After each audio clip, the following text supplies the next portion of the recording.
Hello hello, आप सभी रामलाल्स को एमआर का बहुत बहुत नमस्कार। हमारे सारे अर्जुनास का स्वागत है सॉलिड के सेकंड लेक्चर में। यस, लेट होपी अब जितना होना था वो हो चुका है। आइए अब आगे ना हो इसके लिए हम फटाफट से पढ़ना शुरू कर दें। फर्स्ट लेक्चर जनरल डिस्कशन पे था, इलास्टिसिटी, स्ट्रेन और स्ट्रेस के फील्ड पे था, राइट। आज का लेक्चर में हम लोग एक्चुअल में सवाल करेंगे। तो आज हम लोग सवाल सॉल्व करेंगे questions on stress, strain and Hooke's law, है ना। Normal, young modulus, bulk modulus और मॉडुलस ऑफ रिजिडिटी के बारे में हम डिटेल में बात करेंगे। उसके बाद हम स्ट्रेस स्ट्रेन ग्राफ को और डिटेल में समझेंगे। नॉर्मल सॉलिड के लिए स्ट्रेन स्ट्रेन कर्व के बारे में भी डिटेल में समझेंगे। चलिए साहब, चलिए तो सबसे पहले थोड़ा सा हम रिवाइज करा देते हैं स्ट्रेस और स्ट्रेन क्या होता है। देखिए बेटा, ये आपका एक सॉलिड सिलेंडर है, ये सिलेंडर है। इसका जो क्रॉस सेक्शनल एरिया है बेटा, ये वाला क्रॉस सेक्शनल एरिया है। प्लेन इसका ये हो गया, प्लेन इसका ये हो गया। आप यहां समझ सकते हैं, ऐसा सिलेंडर है, ये इसका देखिए बेटा प्लेन हो गया। और प्लेन का जो एरिया होगा वो इसके परपेंडिकुलर होगा। एरिया वेक्टर प्लेन के परपेंडिकुलर होता है। एरिया वेक्टर कहां होता है? प्लेन के परपेंडिकुलर होता है। समझ आता है आपको ये बात? हां सर, ये बात तो हमको समझ आता है। तो अगर मैं यहां पे प्लेन के परपेंडिकुलर डायरेक्शन में इधर फोर्स लगा दूं, तो इस फोर्स को हम कह सकते हैं कि सर ये फोर्स जो लगा है वो एरिया वेक्टर के तरफ लगा है, पैरेलल फोर्स लगा है। तो इसको साहब हम कहते हैं लॉन्गिट्यूडिनल स्ट्रेस। क्या बोलते हैं? लॉन्गिट्यूडिनल स्ट्रेस या नॉर्मल स्ट्रेस। क्या होता है ये? सर ये हो जाता है फोर्स अपॉन एरिया। इस तरीके का फोर्स लगाने से क्या होगा? सर फोर्स लगाएंगे, जो एक्सटर्नल आप फोर्स लगाएंगे, बाहर से जो आपने एक्सटर्नल फोर्स लगाया है, उसके वजह से इसमें एक स्ट्रेन डेवलप होगा, मतलब इलोंगेशन होगा। इलोंगेशन, चेंज इन लेंथ बटा initial length. Change in length बटा इनिशियल लेंथ को हम कहते हैं स्ट्रेन, लेकिन ये हम बोलेंगे लॉन्गिट्यूडिनल स्ट्रेन, या मैं बोल दूं normal strain. Normal strain. Strain बेटा यूनिट और डायमेंशन लेस होगा, और ये इसका डायमेंशन हो जाएगा फोर्स अपॉन एरिया। इसका डायमेंशन हो जाएगा किसका? स्ट्रेस का डायमेंशन हो जाएगा फोर्स अपॉन एरिया, मतलब न्यूटन मीटर स्क्वायर। क्या हो जाएगा साहब? Newton metre square. समझ में आया? ठीक है, चलिए तो ये मैंने आपको पढ़ाया था। अगर मैं यहां पे ऐसा कोई सॉलिड है, ये रहा सॉलिड, इसका ये बेटा देखो प्लेन बना है, प्लेन। एरिया इधर होगा, एरिया हमेशा प्लेन के परपेंडिकुलर होता है। अगर मैं फोर्स इस डायरेक्शन में लगा दूं, देखिएगा बेटा अच्छे से एक बार फील ले लीजिए, फोर्स इस डायरेक्शन में लगा दूं, तो इसको हम कहते हैं कि टेंजेंशियल डायरेक्शन में फोर्स लग गया। इसको बोलते हैं नॉर्मल, लॉन्गिट्यूडिनल, तो इसको हम बोलते हैं टेंजेंशियल स्ट्रेस। ये रहा आपका एरिया वेक्टर। तो क्या हो जाएगा बेटा, देखिए ध्यान से, टेंजेंशियल, टेंजेंशियल या शियर, शियर स्ट्रेस, ये हो जाता है आपका फोर्स अपॉन एरिया। ये मैंने आपको बताया था। तो सब शियर स्ट्रेस, वेरी गुड बेटा, very good. Shear stress tangential या शियर, क्योंकि टेंजेंशियल डायरेक्शन में, टेंजेंट के लॉन्ग, ये प्लेन है, ये आपका प्लेन है, प्लेन के टेंजेंट की डायरेक्शन में आपने फोर्स लगाया। ठीक है, तो टेंजेंशियल स्ट्रेस और नॉर्मल स्ट्रेस अच्छे समझ में आ गया। तो एक बार थम्स अप कर दीजिए, एक बार थम्स अप कर दीजिए। वो एक टैटू के बच्चे चुपचाप पढ़ो, बिल्कुल सही बात है। वाह नवीन गुप्ता, बहुत अच्छा नेता बनेंगे आप, है ना। क्लास मॉनिटर बनाया जाएगा आपको। तू चुपचाप पढ़ रहा होता तो कमेंट पे तेरा ध्यान नहीं जाता, तू पहले पढ़ ले चुपचाप। अब टैटू के बारे में कोई बात नहीं करेगा। ये देखो, ये रहा टैटू, नजदीक से देख लो, अच्छे से देख लो बस। अब इसके बारे में कोई बात नहीं करेगा, जितना मैं पूछूंगा उतना ही बताओगे। समझ में आया? फटाफट बताइए, फटाफट बताइए। ये दोनों आपको समझ में आ गया क्या? ठीक है। हुक्स लॉ क्या कहता है? प्यार से सुनना। हुक्स लॉ कहता है कि सर जब आप एक्सटर्नल फोर्स लगाओगे, क्या लगाओगे? एक्सटर्नल फोर्स लगाओगे, तो एक्सटर्नल फोर्स लगाने से इलोंगेशन होगा, या बेंड हो जाएगा, या वॉल्यूम चेंज होगा। तो एक्सटर्नल फोर्स लगाने से इलोंगेशन आएगा, स्ट्रेन आएगा, और जितना ज्यादा स्ट्रेन डेवलप होगा उतना ही ज्यादा सॉलिड के अंदर से एक रीस्टोरिंग फोर्स आएगा। वो रीस्टोरिंग फोर्स इसको वापस अपने लेंथ में लाने की कोशिश करेगा। क्या ये रीस्टोरिंग फोर्स है एफ? नहीं। एक्चुअल में यहां पे जो हम स्ट्रेस लिख रहे हैं ना, उसमें फोर्स भले ही हम एक्सटर्नल लिख देते हैं, लेकिन एक्चुअल में एक्सटर्नल नहीं होता है। जितना बाहर से फोर्स लगाओगे उतना ही अंदर में इलास्टिक फोर्स डेवलप होता है, जो उसके चेंज में, लेंथ में, शेप में चेंज का अपोज करता है, शेप में चेंज का अपोज करता है।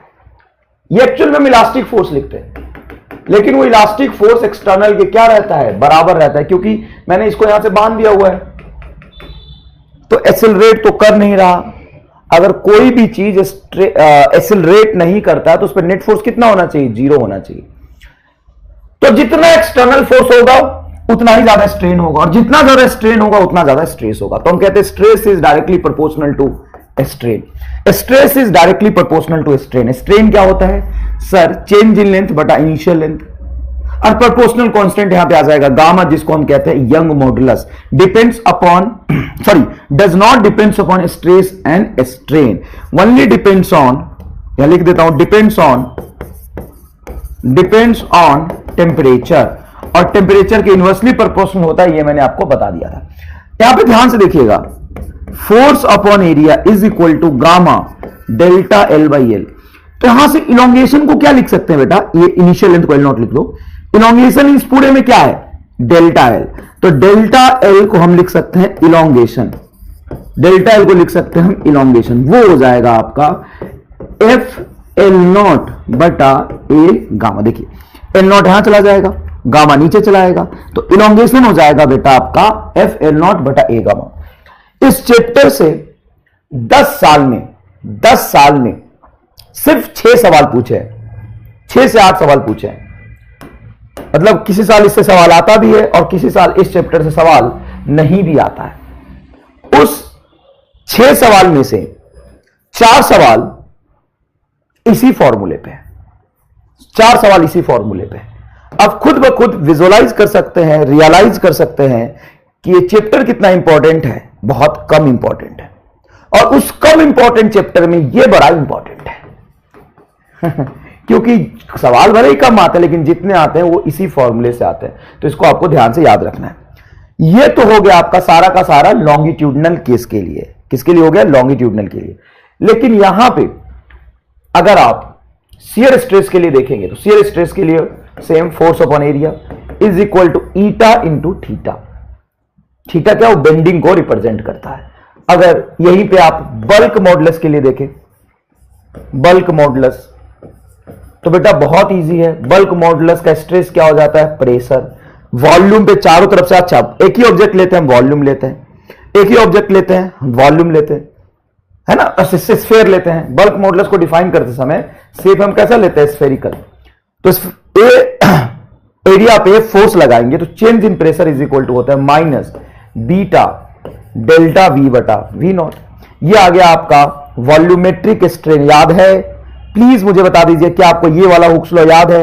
ये हो गया वॉल्यूमेट्रिक स्ट्रेन, ये हो गया वॉल्यूमेट्रिक स्ट्रेस। हाँ बेटा, प्रेशर ये स्ट्रेस होता है, और ये हो गया वॉल्यूमेट्रिक स्ट्रेन, और माइनस बीटा इसीलिए क्योंकि प्रेशर जब बढ़ेगा तो वॉल्यूम घटेगा, और प्रेशर घटेगा तो वॉल्यूम बढ़ेगा, इसलिए माइनस बीटा है। जितना ज्यादा प्रेशर लगाओगे वॉल्यूम उतना घटता जाएगा। क्या ये चीज आपको याद है? तो तीनों ही याद हो गया। फिर ये चीज आपको याद है तो तीनों ही याद हो गया। तो फटाफट मैंने सिर्फ 10 मिनट लिया। लॉन्गिट्यूडनल स्ट्रेस ही शियर स्ट्रेस होता है, ट्रू की फॉल्स? लॉन्गिट्यूडनल स्ट्रेस ही शियर स्ट्रेस होता है, ट्रू की फॉल्स? फटाफट बताइए। लॉन्गिट्यूडनल स्ट्रेस ही शियर स्ट्रेस है, ट्रू फॉल्स? लॉन्गिट्यूडनल स्ट्रेस ही शियर स्ट्रेस है, ट्रू फॉल्स? लॉन्गिट्यूडनल स्ट्रेस ही शियर स्ट्रेस है, ट्रू की फॉल्स? एक दो गधे बच्चे कह रहा है yes yes true true true. Actual में दिस इज फॉल्स। गधा लॉन्गिट्यूडनल नॉर्मल स्ट्रेस है, नाम ही भूला जाएगा तो तू पर क्या करेगा बे, बकलोल। और टेंजेंशियल, टेंजेंशियल ही शियर है। चल कम से कम इसको याद रखना। यंग मॉडुलस का कंसेप्ट बहुत आसानी से याद हो जाएगा। अच्छा यंग मॉडुलस का डेफिनेशन बता क्या होगा, सिर्फ यंग मॉडुलस को डिफाइन कर। यंग मॉडुलस क्या होता होगा बता दो, यंग मॉडुलस बता। मेरे लिखने से पहले मुझे कमेंट चाहिए, यंग मॉडुलस क्या होता है बता। Sir young modulus is nothing but stress upon stress का रेशियो। गिवन स्ट्रेन के लिए, गिवन स्ट्रेन के लिए जितना ज्यादा स्ट्रेस डेवलप होगा उसका यंग मॉडुलस उतना ज्यादा होगा। अगर स्ट्रेन बहुत ज्यादा है और स्ट्रेस डेवलप ही नहीं हुआ, मरे मरे से स्ट्रेस डेवलप हो रहा, तो उसका यंग मॉडुलस बहुत कम है। स्ट्रेस वाई स्ट्रेन बहुत बढ़िया, बहुत बढ़िया। अरे छा गया तू लौंडे, इतना अगर तू समझ गया ना तो बस चैप्टर ऐसे धीरे धीरे खत्म हो जाएगा। इतना ही है बस इस चैप्टर में। धीरे धीरे थोड़े से कैलकुलेशन करने पड़ेंगे सवालों में। जैसे अब सवाल देखिए, ये नीट का पूछा हुआ सवाल है, ईयर टाइप नहीं किया, अब क्या कहें। ये नीट का पूछा हुआ सवाल है, सवाल देखिएगा। Two wire A and B stressed by the same force. चलो दोनों वायर में सेम फोर्स लगा है तो लिख लो जो दिया है same. If A and B of a Young modulus का रेशियो गामा ए और गामा बी दिया है 1:2। रेडियस दिया है पहले का और दूसरे का, रेडियस बेटा रेडियस 3:1, और लेंथ दिया है ए और बी का, लेंथ दिया है 4:1। Then ratio of their extension, elongation. सवाल कोई सा भी हो, ध्यान सुनिएगा, सवाल कोई सा भी हो आप हुक्स लॉ से स्टार्ट करेंगे। आप ये मत देखिए कि क्या दिया हुआ है, क्या निकालना है, किसका रेशियो गिवन है, किसका रेशियो गिवन नहीं है, सब नहीं देखना। आपको डायरेक्ट देखना है stress is equal to gamma into strain. अब बोलो इसमें से तुम्हें क्या चाहिए? सर इसमें से हमें डेल्टा एल चाहिए। गुड, जो सेम दिया हुआ उसको लिखने की कोई जरूरत नहीं है, तो एफ को हटा दो। तो डेल्टा एल बराबर क्या आ जाएगा? बहुत इजी है सर। डेल्टा एल बराबर में एल ऊपर गामा नीचे, तो यह आ जाएगा एल बटा ए गामा। बताओ समझ आया कि नहीं आया? सर एफ क्यों नहीं लिखा? क्योंकि दो वायर के लिए मैं इसको अप्लाई करूंगा तो दोनों में फोर्स तो सेम ही आएगा, तो कैंसिल हो जाएगा, इसलिए उसको मैं नहीं लिखूंगा। अब चलो पहले के लिए डेल्टा L1 बटा डेल्टा L2, एल के प्रोपोर्शनल है, लेंथ का रेशियो दिया हुआ है 4:1, तो लिख लीजिए बेटा लेंथ का रेशियो आ जाएगा पहले के लिए 4, दूसरे के लिए 1। यहीं से देखिएगा ध्यान से कैसे हम पुट करते हैं फॉर्मूले में। देखिएगा देखो डेल्टा एल में नीचे एरिया है तो नीचे एरिया पहले का आएगा। देखो डेल्टा 1 तो नीचे 1 पहले का, तो एरिया नीचे पहले का। तो एरिया का रेशियो आपका दिया, रेडियस का रेशियो दिया 1:2, तो एरिया होता है रेडियस का स्क्वायर, तो ये हो जाएगा 1:4। तो नीचे 1 और ऊपर आ जाएगा 4। नेक्स्ट गामा नीचे देखो, delta L inversely proportional to gamma, तो पहले के लिए देखिए पहले नीचे गामा आएगा, तो 1 के लिए नीचे गामा 1, ऊपर गामा 2। गामा का रेशियो 3:1 है, तो यहां लिख लीजिए 3, यहां लिख लीजिए 1। यही तो लिखेंगे। बच्चे कह रहे हैं सी पक्का है, मुझे तो नहीं लग रहा, शायद मैंने कुछ गलत किया है क्या।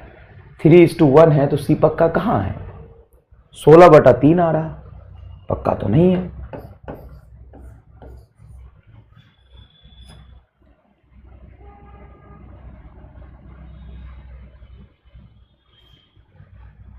मैंने कुछ गलत लिया है क्या? गामा 3:1 ही तो है, गामा 1:2 है, रेडियस 3:1 है। अच्छा अच्छा अच्छा, ओहो हो, this is gamma, I am sorry, this is gamma. I am sorry. Radius radius radius radius radius radius radius radius ये है ना, रेडियस क्या है 3:1, रेडियस ये है 3:1, तो नीचे एरिया हो जाएगा 9:1 ऊपर आ जाएगा। और गामा है 1:2, गामा है 1:2, तो नीचे आएगा 1, ऊपर आएगा 2, तो ये 8/9 आंसर। मैंने यहाँ पे दोनों का सिंबल सेम ही जैसा होता है ना, इसलिए गड़बड़ हो गया थोड़ा सा। 8:9 is your correct answer. Yes, sir आप गामा को रेडियस से इंटरचेंज करके गलती कर रहे हैं। बिल्कुल सही बात आप पकड़े हैं और आप मेरी गलती पकड़ पाए, इससे ज्यादा खुशी मेरे लिए कुछ नहीं हो सकता। एरिया में आर स्क्वायर होगा, बिल्कुल सही बात है। एक्चुअल में this is radius, right, this is radius और ये सिलिंड्रिकल वायर की बात होगी तो उसका जो एरिया होगा ना पाई आर स्क्वायर हो जाएगा। क्रॉस सेक्शन एरिया क्या हो जाएगा? पाई आर स्क्वायर हो जाएगा। समझ में आया? बस यही अल्टीमेट लेवल है नीट का। चलिए यहां पे सवाल देखिए, two wire are made of the same material. Same material बोलने से बेटा गामा सेम हो जाता है। सेम मटेरियल मतलब gamma same and have the same volume also. अच्छा वॉल्यूम सेम है, चलो ठीक है, दोनों का वॉल्यूम सेम है, लेंथ एरिया नहीं, लेंथ और एरिया का प्रोडक्ट वॉल्यूम सेम है। First wire has cross section area A and the second wire has cross section area 3a। पहले वायर का क्रॉस सेक्शन एरिया ए है, दूसरे वायर का क्रॉस सेक्शन एरिया 3a है। If the length of the first wire is increases by delta L, पहले wire में elongation अगर delta L हमने किया है on the applying a force F, how much force is needed to stretch the second wire by the same amount. मतलब elongation भी दोनों का सेम है, सेम अमाउंट, कितना फोर्स लगेगा? पहले में फोर्स एफ है तो दूसरे में फोर्स कितना लगेगा ये पूछा है। एफ नॉट लिख देता हूं, इसमें फोर्स एफ लगा है। कंपैरिजन में सवाल आता है, कोई खास बात नहीं है, आप फॉर्मूला लिखेंगे डायरेक्ट। कैसे फॉर्मूला लिखेंगे सर? एक बात बताइए, क्या दोनों का वॉल्यूम सेम था? हाँ, वॉल्यूम सेम होने का मतलब होता है एरिया इंटू लेंथ का प्रोडक्ट से। एरिया है, लेंथ इसका नहीं पता, इसका भी नहीं पता, तो इसका L1 मान लेते हैं, इसका L2 मान लेते हैं। इसका एरिया है लेंथ L1 बराबर इसका एरिया 3a लेंथ L2। तो बेटा एरिया से एरिया 3a, एरिया कैंसिल हो जाएगा, तो सेकेंड वाले का जो लेंथ होगा L2 वो पहले के कंपेयर में 1/3 होगा। पहले के कंपेयर में क्या होगा बेटा? 1/3 होगा। अब आपको निकालना है क्या निकालना है? फोर्स निकालना है। F बटा A is equal to gamma delta L by L. इस फॉर्मूले में जो सेम दिया उसको हटा दो, गामा दोनों का सेम है तो इसको लिखने की जरूरत नहीं है जब कंपेयर करेंगे तो। इलोंगेशन दोनों में सेम प्रोड्यूस कराना, इसको लिखने की जरूरत नहीं है। सिर्फ आपको लिखना है फोर्स बाई अपने को क्या निकालना था? फोर्स निकालना था सेम इलोंगेशन के लिए। हाँ, तो फोर्स इज इक्वल टू हो जाएगा एरिया अपॉन लेंथ का रेशियो। पहले के लिए जब लिखेंगे पहला बटा दूसरा, तो पहले एरिया का रेशियो आएगा। पहले का एरिया ए है, दूसरे का एरिया 3a है। ओके, लेंथ नीचे लिखना है, तो पहले का लेंथ L1 हो जाएगा, L1 लिख लेते हैं, दूसरे का लेंथ हो जाएगा L2 by 3, sorry L2 is equal to हो जाएगा L1 बाई 3। तो L1 से L1 कैंसिल, एरिया से एरिया कैंसिल, 1:9। तो FB इज इक्वल टू आ जाएगा, दूसरे केस में जो हम फोर्स लगाएंगे FB वो जाएगा 9 टाइम्स ऑफ FA। पहले केस में फोर्स हमने इतना लगाया था, ये आंसर हो जाएगा, sorry 9 times of F। First A is the correct answer, A is the correct answer, कोई खास बात नहीं है। अच्छा, अभी सिर्फ 2 ही सवाल करें, बहुत सारे सवाल कराएंगे। मुझे थोड़ा सा प्रेजेंटली ये जवाब दो, इस सवाल की खासियत क्या है? आखिर अगर कोई बच्चा नहीं कर पाता है तो क्यों नहीं कर पाएगा? खासियत क्या है इस सवाल की? कौन सा बच्चा इस सवाल को नहीं कर पाएगा बताओ? अगर कोई बच्चा कहता है कि सर सॉलिड के सवाल मेरे से नहीं हुए, इस तरह के सवाल, तो what will be the biggest reason कि बच्चा ये नहीं कर पाएगा? What will be the biggest reason? First reason is language. सवाल का हर एक लाइन इंपॉर्टेंट है, सवाल का हर एक लाइन इंपॉर्टेंट है। अगर तुम सवाल नहीं कर पा रहे तो समझो कि तुम्हारा अंग्रेजी खराब है।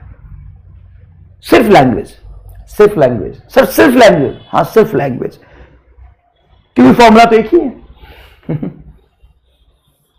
70% 80% सवाल में फॉर्मूला तो यही लगेगा। एक बच्चा बोला फॉर्मूला लैंग्वेज, फॉर्मूला कहां लेंदी होगा भाई? फॉर्मूला तो यही है, हर सवाल में यही फॉर्मूला लगाना है। Language only, language only, nothing else, language only man, language only. Formula तो ये रहा सर, कैलकुलेशन। कैलकुलेशन कैसे? जो सेम सेम है उसको हटा दो तो ये फॉर्मूला आया। ए के लिए तो ए पहले का एरिया पहले का लेंथ, बी के लिए तो दूसरे का एरिया दूसरे का लेंथ, रेशियो लिखना है बस। समझ में आया कि नहीं है? हाँ, ऐसे क्वेश्चन का एमआर स्टार बता देता हूं, ठीक है ना, ऐसे क्वेश्चन का एमआर स्टार बता देता हूं। ऐसे क्वेश्चन का एक जोरदार एमआर स्टार है, अंग्रेजी का एक ट्यूशन लगवा लो। बहुत जोरदार है, अंग्रेजी का एक ट्यूशन लगवा दो, ये एमआर स्टार है। अब जब इसमें फिजिक्स कुछ होगा तभी तो एमआर स्टार बताऊंगा ना। एमआर स्टार देख, the ratio of radius of two wire of same material. अब सवाल पर के एक लाइन इंपॉर्टेंट है, चुपके से लिख दिया सेम मटेरियल, मतलब गामा 1 बराबर गामा 2 सेम होगा यंग मॉडुलस। मटेरियल सेम मतलब यंग मॉडुलस सेम है। अच्छा, और साथ साथ में उसने रेशियो ऑफ रेडियस भी दे दिया 2:1, रेडियस पहले का और दूसरे का रेडियस दे दिया 2:1। If these wire are stressed by the equal force, चल फोर्स भी सेम दे दिया, यही बात आपको समझना है, फोर्स भी सेम दे दिया, then ratio of stress produce in them is. अब कहानी बड़ी लिखी है लेकिन उसके हिसाब से सवाल आसान पूछा है। सवाल क्या पूछा है? सिर्फ स्ट्रेस। तो स्ट्रेस क्या होता है? Force upon area. Force same लगाया है तो इनवर्सली प्रोपोर्शनल टू एरिया। आप लिखेंगे फोर्स बटा एरिया को लिखेंगे पाई आर स्क्वायर, तो तुम्हारा जो स्ट्रेस आ रहा है वो inversely proportional to r square आ रहा है, मतलब इनवर्स रेशियो ऑफ रेडियस का स्क्वायर। पहले और दूसरे की रेडियस का रेशियो है 2:1, तो इसका होल स्क्वायर हो जाएगा 4:1, तो नीचे आ जाएगा 4, ऊपर आ जाएगा 1, सॉरी 1:4, 1:4, ये आंसर होगा। क्योंकि इनवर्सली प्रोपोर्शनल है ना बेटा, इनवर्स रेशियो 1/2 का स्ट्रेस का रेशियो हो जाएगा, नीचे 1 ऊपर 2 का रेडियस क्या है 1 और 1 का रेडियस क्या है 2। देखो पहले और दूसरे का रेडियस का रेशियो हो जाएगा 2:1, तो सी का आंसर आएगा। कई बच्चे इसमें भी नहीं समझ पा रहा, चलो मैं पूरा लिख देता हूं। पहले का स्ट्रेस इनवर्सली प्रोपोर्शनल टू पहले का रेडियस का स्क्वायर और बटा दूसरे का स्ट्रेस तो दूसरे के रेडियस का स्क्वायर। तो R1/R2, देखो नीचे R1 है, R1/R2 का रेशियो 2:1, तो लिखोगे 2 नीचे 2 ऊपर 1 का होल स्क्वायर, तब आएगा आपका 1:4। ये ऐसे ही सवाल पूछे जाते हैं। अब तू ईमानदारी से सोच के बता, इस तरह के सवाल की क्या औकात है रोटेशन के आगे? क्या औकात है रोटेशन के आगे? क्या सर रोटेशन के आगे तो सर इसका औकात है, क्योंकि रोटेशन का तो इससे भी आसान हो जाता है, इसमें तो 4 लाइन सॉल्व करना पड़ा है। चल ठीक है, बाकी दुनिया के लिए बोल रहा हूं, work energy power, laws of motion, kinematics, projectile, circular motion, उन सब के कंसेप्ट के आगे इस सवाल में कंसेप्ट बताओ कहां है? कंसेप्ट बताओ, सवाल में कंसेप्ट बताओ कहां है? सर कंसेप्ट तो कुछ नहीं, force stress is equal to force upon area, ये सर कंसेप्ट है, stress is equal to force upon area, ये तो आपने पढ़ा है। दिक्कत कहां है? सवाल को डिकोड करने में। सेम मटेरियल का मतलब यंग मॉडुलस सेम, रेडियस का रेशियो दिया हुआ है, फोर्स सेम लगाया तो स्ट्रेस पूछा है। समझ आया? चलो यहां देखो, ये बेटा bulk modulus of elasticity for different process, अलग अलग प्रोसेस के लिए बल्क मॉडुलस ऑफ इलास्टिसिटी क्या होता है अलग अलग प्रोसेस के लिए। बल्क मॉडुलस ऑफ इलास्टिसिटी तो हमने ये पढ़ा है sir, beta is equal to minus B, मत लिखो बीटा, हल्का सा बीटा वाला फ्लेवर दे दो इसको, बी में बीटा वाला फ्लेवर दे दो, delta P divided by delta we बटा वी नॉट। एक बार देख लो, अगर मैंने सही लिखा है तो ठीक, नहीं तो कोई बात नहीं। क्या मैंने सही लिखा है?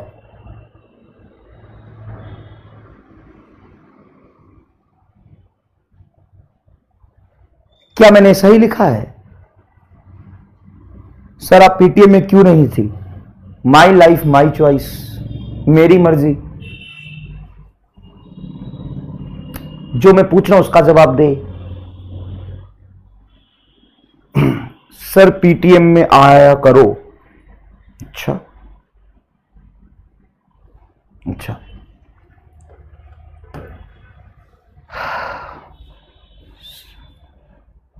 चैप्टर वाइज टेस्ट लिया करो, ये पहले का सवाल है। सर बैक पोर्शन भी दिया करो। Actually I don't take suggestions, अब वाई आई ओनली, गड़बड़ हो गया, अंग्रेजी कमजोर। Actually I don't take suggestions, I give suggestion only. I don't take suggestion only, I give suggestion. लेना है तो लो, नहीं तो इसमें तेरा घाटा मेरा कुछ नहीं जाता। मुझे सजेशन मत दिया करो, मैं नहीं देता हूं।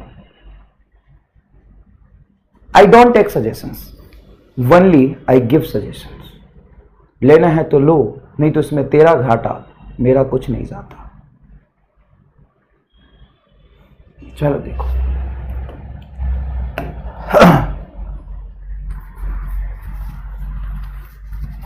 अरे सही बोला बे।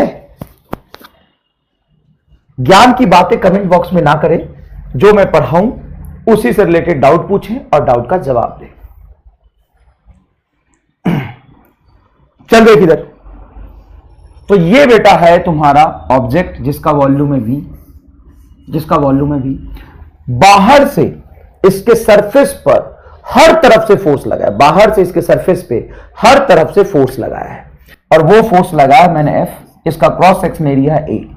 तो इसमें जो स्ट्रेस डेवलप होगा, जिसको हम वॉल्यूमेट्रिक स्ट्रेस कहते हैं, वॉल्यूमेट्रिक स्ट्रेस, वो हो जाएगा फोर्स अपॉन एरिया, जिसको हम कह देते हैं एक्स्ट्रा प्रेशर, है ना। चारों तरफ से फोर्स लगा F और एरिया हो गया इसका A, ये वॉल्यूमेट्रिक स्ट्रेस आ गया।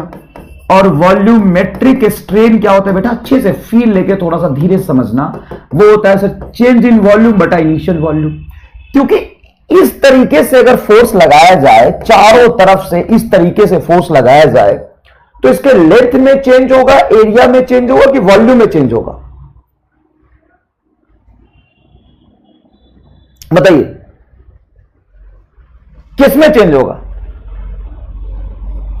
किसमें चेंज होगा? तो ऐसे चारों तरफ से बॉल पे फोर्स लगाया जाए तो इस फोर्स की वजह से इसके किसमें चेंज होगा सर? वॉल्यूम में। कितना चेंज होगा सर? कुछ डेल्टा भी चेंज हुआ, बटा इनिशियल वॉल्यूम से डिवाइड कर देंगे तो वॉल्यूमेट्रिक स्ट्रेन आ जाएगा, और फोर्स अपॉन एरिया हो जाएगा बेटा वॉल्यूमेट्रिक स्ट्रेस।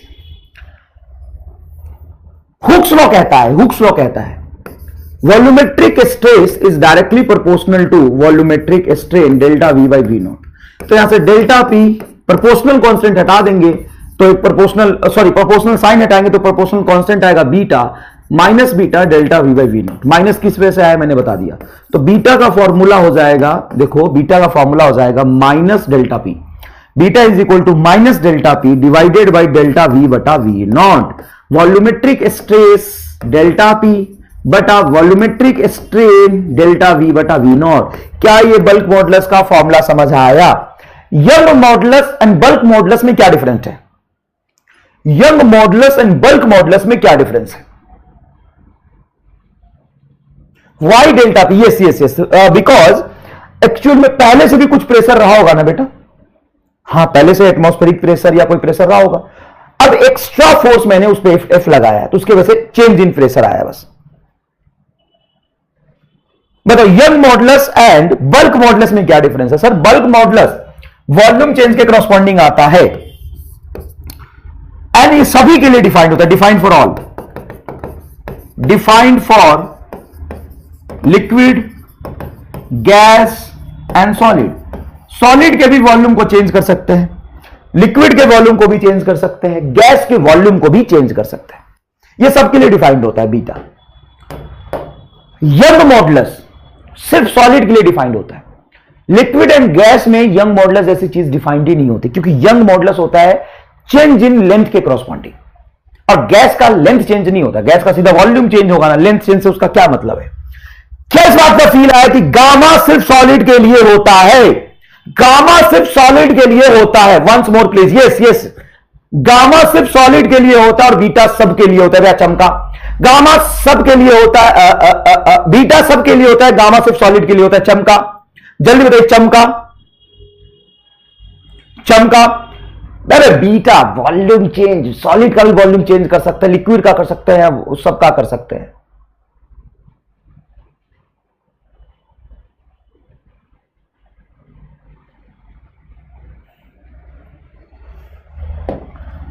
ठीक है बेटा, थर्मोडायनेमिक्स में ये सुना है आइसोबारिक कुछ सुना है इसके बारे में थर्मोडायनेमिक्स में?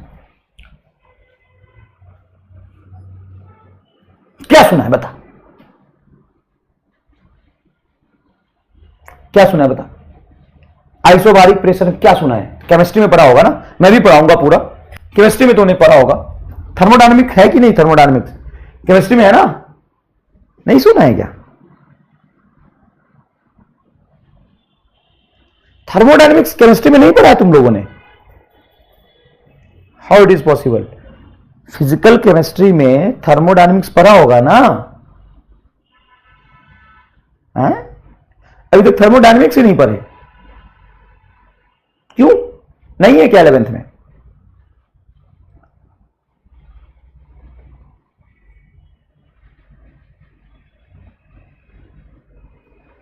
फिजिकल केमिस्ट्री में थर्मोडायनेमिक्स, आयनिक इक्विलिब्रियम ये सब नहीं है?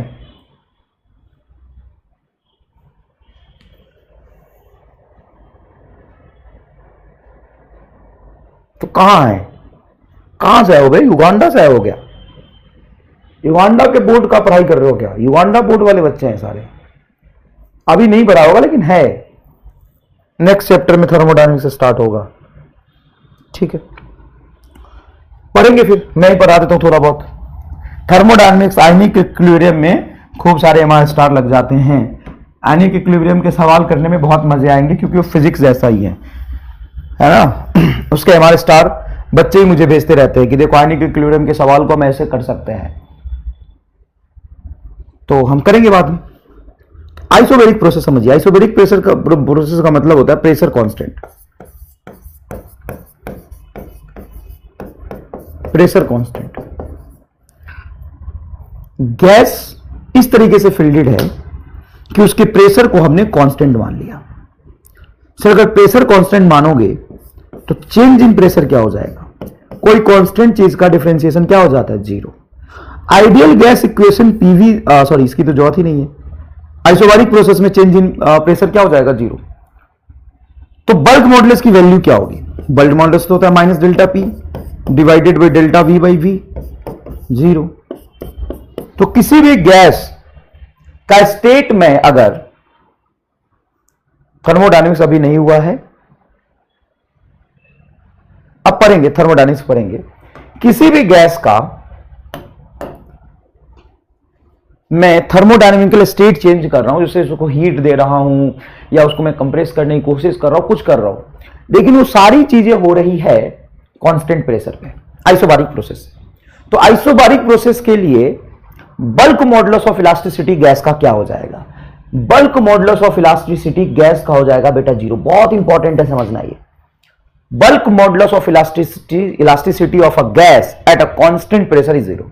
इसी तरीके से अगर मैं आपको पूछूं आइसोकोरिक प्रोसेस आप जानते हैं क्या? आइसोकोरिक, तो आइसोकोरिक प्रोसेस में बेटा वॉल्यूम कांस्टेंट होता है। क्या कांस्टेंट होता है? वॉल्यूम कांस्टेंट होता है। तो चेंज इन वॉल्यूम क्या हो जाएगा सर? जीरो हो जाएगा। तो आइसोकोरिक प्रोसेस के लिए, for isochoric process bulk modulus of elasticity क्या हो जाएगा? For isochoric process, isochoric process bulk modulus of elasticity, bulk modulus of elasticity क्या हो जाएगा बताइए? बल्क मॉडुलस ऑफ इलास्टिसिटी क्या हो जाएगा अगर मैं आइसोकोरिक प्रोसेस की बात करूं तो? वेरी गुड बच्चे, बहुत बढ़िया बहुत बढ़िया, इनफाइनाइट। बस इतना ही सुनना है मुझे, मजा आ गया, नई चीजें सीखा, लेकिन ये मैंने बताया कि आपने मुझे खुद बताया। तो आपने अभी थर्मोडायनेमिक्स नहीं पढ़ा, अगर पढ़े होते तो और जल्दी समझ में आ जाता। कोई बात नहीं। अगर कोई गैस का थर्मोडायनेमिकल स्टेट आइसोकोरिक प्रोसेस से चेंज हो रहा है तो उसका बल्क मॉडुलस ऑफ इलास्टिसिटी क्या हो जाएगा? इनफाइनाइट हो जाएगा। Bulk modulus of elasticity infinite हो जाएगा। क्यों?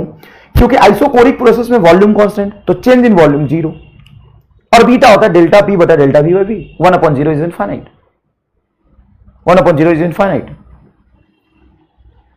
अच्छा, अब अगर मैं आइसोथर्मल प्रोसेस की बात करूं, ध्यान से देखिएगा, आइसोथर्मल, तो आइसोथर्मल प्रोसेस में क्या होता है? आइसोथर्मल प्रोसेस में बेटा टेम्परेचर कांस्टेंट रहता है। क्या कांस्टेंट रहता है बताइए अच्छे सोच के? टेम्परेचर कांस्टेंट रहता है। तो हम जानते हैं पीवी इज इक्वल टू होता है एनआरटी आइडियल गैस के लिए, और एनआरटी बेटा कांस्टेंट होगा, मतलब पीवी बराबर कांस्टेंट। एरर एनालिसिस इसका पार्शियल डिफरेंशिएशन करोगे अगर पीवी बराबर कांस्टेंट का, पीवी बराबर कांस्टेंट, पार्शियल डिफरेंशिएशन समझते हो ना बेटा, product rule of partial differentiation product में है। तो आप यहां पे लिख सकते हैं delta P by P plus delta we by V is equal to constant का डिफरेंशिएशन 0। ये याद आया कि नहीं बताइए? नहीं याद आया तो कोई बात नहीं, मैं करके दिखाऊंगा बहुत अच्छे से, लेकिन फिर भी आप समझने की कोशिश करिए। आपको क्या सिखाया था? मान लो कोई दो चीजें प्रोडक्ट में है, कोई भी दो चीजें प्रोडक्ट में है, उसका एरर एनालिसिस में क्या करते हैं सर? उसके रिलेटिव एरर को ऐड कर देते हैं। तो पीवी जब लिखा हुआ तो इसका रिलेटिव एरर लिखोगे तो सिंपल होगा delta P by P plus delta we by V, और उधर कांस्टेंट है उसका डिफरेंशिएशन 0। याद आया? Okay, that's so nice. अब क्या हो जाएगा देखिएगा यहां से, तो delta P by P is equal to minus delta by V V, अगर 0 था तो डेल्टा वी बाई वी को उस तरफ ले जाएंगे तो ये आएगा। हाँ, इट्स सो सिंपल। अब डेल्टा पी इस पूरे टर्म को मैं नीचे ला रहा हूं, डेल्टा वी बाई वी को नीचे ला रहा हूं, तो ये हो जाएगा तुम्हारा delta we by V minus sign भी इधर आ जाएगा इज इक्वल टू पी। अब इस पूरे को हम क्या कहते हैं, याद करिए ध्यान से, इस पूरे को हम क्या कह सकते हैं sir? Beta, bulk modulus of elasticity, bulk modulus elasticity beta ही तो है। वॉल्यूमेट्रिक स्ट्रेंथ डेल्टा पी बटा delta we by v beta ही तो है। तो आइसोथर्मल प्रोसेस के लिए अगर आपसे पूछे कि बीटा की वैल्यू बताइए, तो आइसोथर्मल प्रोसेस के लिए बीटा की वैल्यू प्रेशर के बराबर होती है। गजब कहानी है। यूनिट भी दोनों का सेम है। कई बार ऐसे सवाल 4-5 लाइन में घुमा घुमा के लिखते हैं, actually this gas is at this pressure and this temperature and this volume. Thermodynamical state of a gas is changing through isothermal process. Then what will be the bulk modulus of elasticity? Man, bulk modulus of elasticity.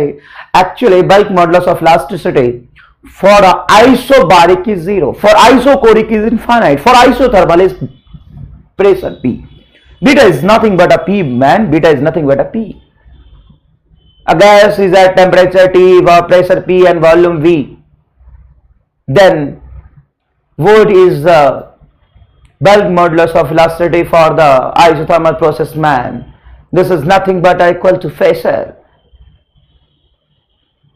This is nothing but equal to pressure, man. Was not getting this? Was not getting this? Why, man? Why? Actually, for isothermal process, PV is equal to constant, you know. For isothermal process, PV is equal to constant. And if PV is equal to constant, then you can say beta, in beta there is a delta P and delta V and all. In beta there is a delta P and delta V and all. Hence we have done partial differentiation. And you can say nothing a partial, like there is the, we use the error analysis method. Delta P by P plus delta by V, constant का difference 0. Hence delta P by P is equal to minus of delta V by V. And I know, I don't know you know or not, but I know. I'm not sure about you, but I know. Delta P divided by delta V by V. Stress बटा strain is a beta. Sir minus उधर कैसे चला गया? गधा है क्या? इसको minus को मैं इस पूरे टर्म को उधर लाऊंगा तो प्लस हो जाएगा, इधर लाऊंगा तो ये माइनस हो जाएगा। एक तरफ से दूसरी तरफ टर्म ट्रांसफर करेंगे तो माइनस तो आएगा। तो इस पूरे को हम बीटा बोलेंगे तो beta is nothing but a P. एक प्रोसेस और रह गया है, कौन सा वो बताओ?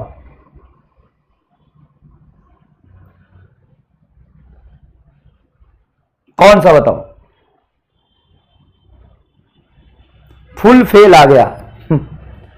फुल फेल आ गया। एक बच्चा है बेटा विष्णु राय,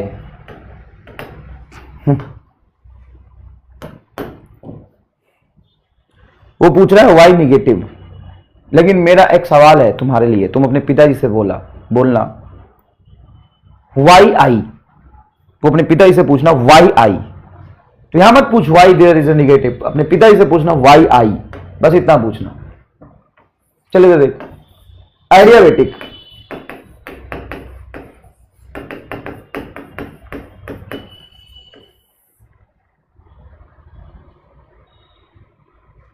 adiabatic, AIDIABATIC, adiabatic. Adiabatic process में PV का पावर गामा कांस्टेंट होता है। ये तुम पढ़ोगे अभी फिजिक्स में भी और केमिस्ट्री में भी। ये मैं थर्मोडायनेमिक्स में बेटा पढ़ाऊंगा, लेकिन चूंकि हम बल्क मॉडुलस की बात कर रहे हैं तो इसीलिए हमें यह चीज यहां पे डिस्कस करना पड़ेगा। कुछ बच्चों को नहीं समझ में आएगा तो थोड़ा इंतजार करना, थर्मोडायनेमिक्स पढ़ोगे तो समझ आ जाएगा, चाहे वो केमिस्ट्री में पढ़ो या यहां पढ़ो।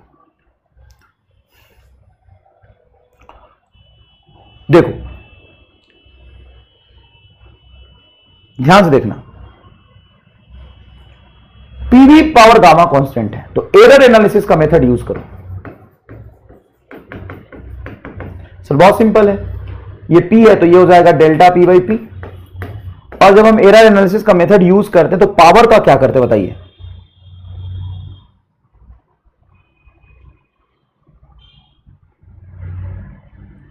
पावर का क्या करते हैं?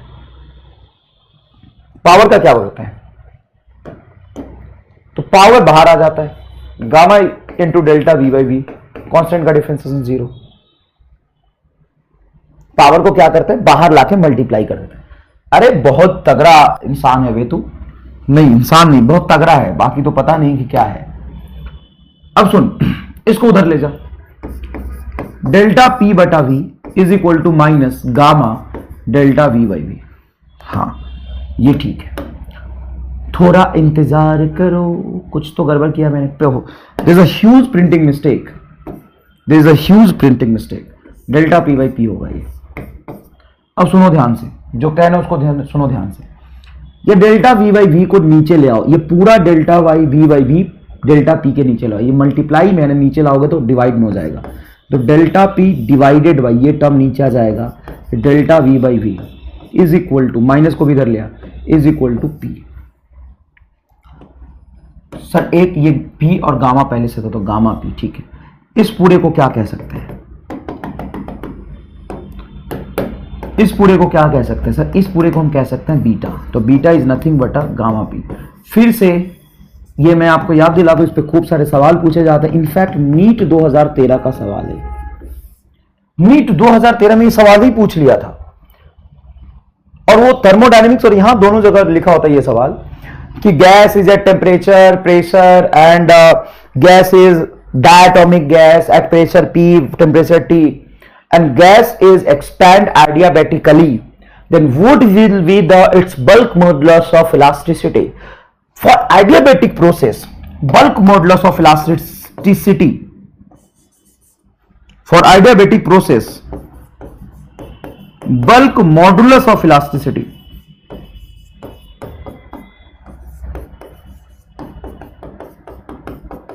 is nothing but a gamma p. For adiabatic process, bulk modulus of elasticity is nothing but a gamma p, nothing but a gamma p। ये रहा आपका जवाब, सही तो लिखा है, गामा पी, गामा है गामा,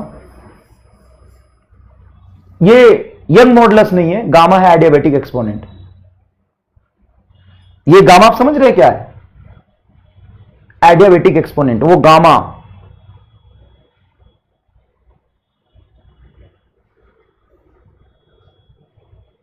ठीक है, इसको एक बार खुद से करोगे आपको समझ आ जाएगा, कोई खास बात नहीं है।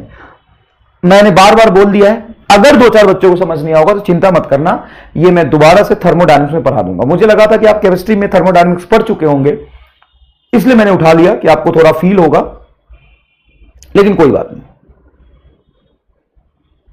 Gamma is nothing but adiabatic exponent, जिसको आप केमिस्ट्री में पॉइजन रेशियो के नाम से जानते हैं, वो आप आगे पढ़ेंगे, छोड़ दीजिए। अभी कोई भी इस बारे में सवाल नहीं पूछेगा कि गामा क्या है, ये आप थर्मोडायनेमिक्स में ही पढ़ेंगे। मैथमेटिकल कैलकुलेशन बस यहां पे देख लीजिए, ठीक है, राइट, मैथमेटिकल कैलकुलेशन देख लीजिए।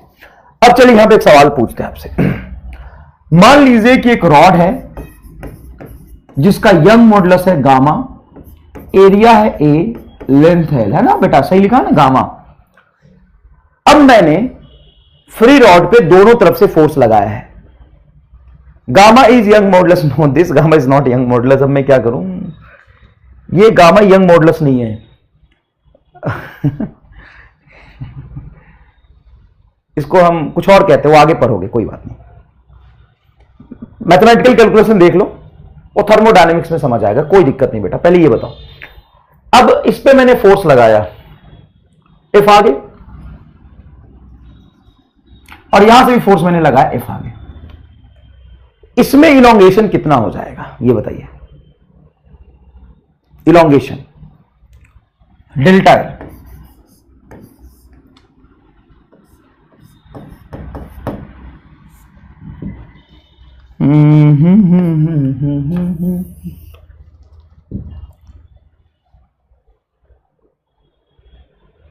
जीरो। क्यों हो जाएगा zero? Is there any reason behind this? Is there any reason behind this? क्यों हो जाएगा जीरो? अब कुछ इसका कारण पता है क्यों हो जाएगा जीरो? सर अच्छा, इस पर नेट फोर्स लगा कि नहीं? नेट फोर्स अगर मैं इसका एफबीटी बनाऊं तो इसमें नेट फोर्स लगा कि नहीं लगा? नेट फोर्स लगा, आगे लग रहा है एफ, यहां आगे एफ, और ये भी आगे एफ। सर नेट फोर्स तो लगा। तो इलोंगेशन कराने के लिए नेट फोर्स रिस्पॉन्सिबल नहीं होता है क्या? बड़ा ही अजीब सा है सवाल। इसमें नेट फोर्स लगा, लेकिन आप सही कह रहे हैं, इसमें इलोंगेशन जीरो होगा।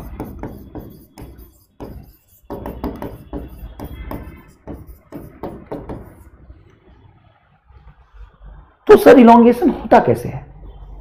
इलोंगेशन तब होता है जब उसके अंदर स्ट्रेस डेवलप होता है।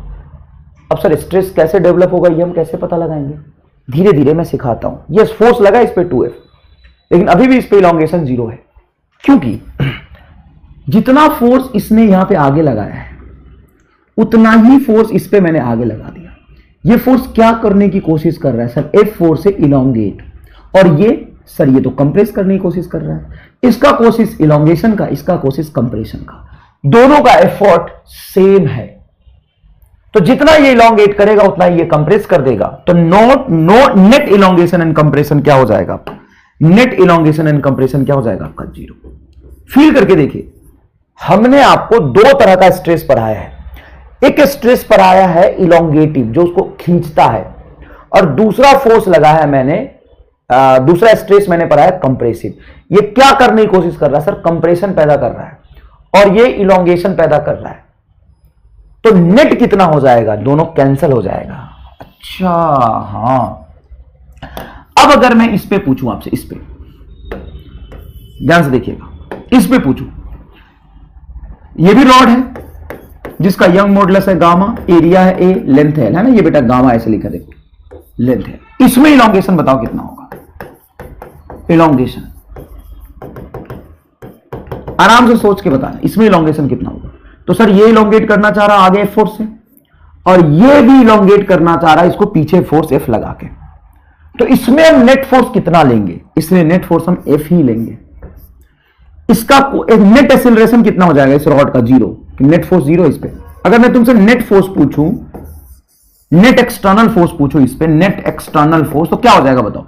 सर इस पे आगे एफ लगा इधर से, और इस पे आगे पीछे एफ लगा, नेट फोर्स तो जीरो हो जाएगा। लेकिन स्ट्रेस डेवलप होगा, और वो स्ट्रेस बराबर हो जाएगा एफ बाई ए। कई बार बच्चा नेट फोर्स और नेट स्ट्रेस में कंफ्यूज होता है।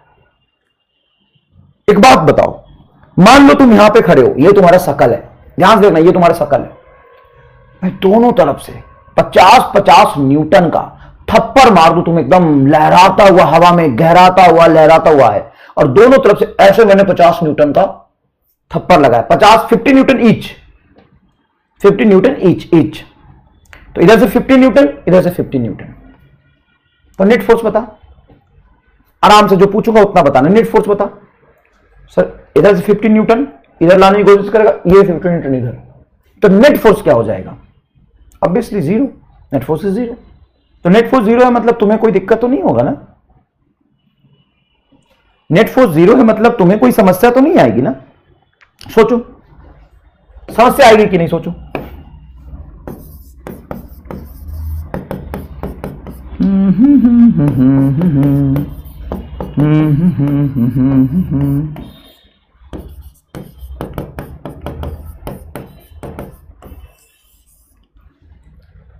अभी तो 0 0 लिखा जा रहा है। समस्या आएगी कि नहीं आएगी? समस्या आएगी। क्या समस्या आएगी? ये पिचक जोड़ दो, मतलब शकल खराब हो जाएगा, स्ट्रेन आएगा, क्योंकि स्ट्रेस आया है। इधर से फोर्स अपन एरिया, इसका कोई डायरेक्शन नहीं है, इधर से फोर्स अपन एरिया बहुत आएगी। तो इसी वजह से बेटा यहां पे जब तुम टेंशन देखोगे ना, स्ट्रेस देखोगे तो आएगा। और स्ट्रेस कितना आएगा? एफ के बराबर आएगा। ये मैंने लास्ट लेक्चर में आपको समझाया था। ये फिगर और ये फिगर एक ही है। अगर मान लो एक दीवार से रॉड को बांध दिया मैंने और इधर से फोर्स लगाऊं तो कहीं भी स्ट्रेस एफ ही आएगा। यहां पे पीछे फोर्स लगाने का काम यहां वाला दीवार कर रहा है, तो एक ही सिचुएशन बनता है, तो नेट फोर्स ऑफ एफ ही लेंगे। अगर ऐसा डायग्राम हो, इधर से फोर्स लगाया जाए एफ और इधर से भी फोर्स लगाया जाए, तो इसमें इलोंगेशन कितना हो जाएगा? वही होगा delta L is equal to F L by A gamma. भले ही इसमें कंप्रेशन के फॉर्मेट में होगा, कंप्रेशन होगा और ये इलोंगेशन होगा। इतना चमक गया तो आगे बढ़ते हैं, इतना चमक गया तो बोलिए आगे बढ़ते हैं।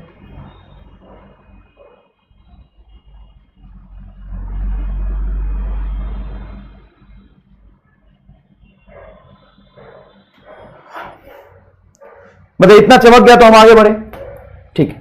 अब इस पे अच्छे सवाल ऐसे पूछे जा सकते हैं बेटा, मान लीजिए कि इधर से मैंने इलोंगेटिव फोर्स लगाया F1 और इधर से इलोंगेटिव फोर्स लगाया मैंने F2 अपोजिट डायरेक्शन में। किधर लगाया? अपोजिट डायरेक्शन में। इधर से एक आदमी खींच रहा है F1 से ऐसे लगा, इधर से खींच रहा है F2 से ऐसे खींच रहा, अलग डायरेक्शन में। इसमें इलोंगेशन कितना हो जाएगा? इनिशियल लेंथ इसका एल है, तो इसका इलोंगेशन डेल्टा एल बताइए क्या हो जाएगा? तो सबसे पहले इलोंगेशन का फॉर्मूला बताइए। तो सर हुक्स लॉ से शुरू करेंगे, F by A is equal to gamma delta L by L. यही फॉर्मूला है इस चैप्टर का सच। ओके, तो इलोंगेशन तो डेल्टा एल से आएगा, delta L is equal to F L बटा ए गामा। लेकिन जब दोनों ही तरफ से अपोजिट डायरेक्शन में फोर्स लगाएंगे हम एफ और एफ, तो एफ आता, लेकिन अलग अलग फोर्स लगाए हैं। इस पर नेट फोर्स अगर कोई तुमसे पूछे तो बोलोगे sir net force not equal to 0 आएगा। एक्सटर्नल नेट फोर्स जो आएगा वो नॉट इक्वल टू 0 आएगा। इसमें एक्सेलरेशन भी होगा कुछ ना कुछ, एक्सेलरेशन भी होगा कुछ ना कुछ। अब क्या करें? अलग अलग फोर्स है, दो तरीका है, या तो डेराइव नहीं तो एमआर स्टार। कई बच्चे लिख रहे हैं F2 माइनस F1 कर दो, F1 माइनस F2 कर दो। अच्छा, माइनस तो होगा ही नहीं बेटा, प्लस होगा। सर प्लस का फील नहीं आ रहा, हमको तो लग रहा है माइनस होगा ना, प्लस होगा। फील करके बताओ, प्लस होगा। दोनों फोर्स ऐड होंगे इलोंगेशन के लिए। जब तक तुम फील नहीं कर पाओगे मैं तुम्हें कराऊंगा नहीं और आगे भी नहीं बढ़ूंगा। 7:80 तक छुट्टी कर दीजिएगा। I already told you I don't take suggestions, only I give suggestion। लेना है तो लो, नहीं तो इसमें तेरा घाटा मेरा कुछ नहीं जाता। So don't try to give suggestions like please give me छुट्टी, like 7:30 तक छुट्टी कर देना, like blah blah blah, sir unit test and this and that and all। I don't take suggestions man, only I give suggestions। and you also see कि I will be also don't take suggestion, then इसमें तेरा घाटा मेरा कुछ नहीं जाता। पहले तो इसको फील करो कि ऐड होगा या सब्ट्रैक्ट होगा।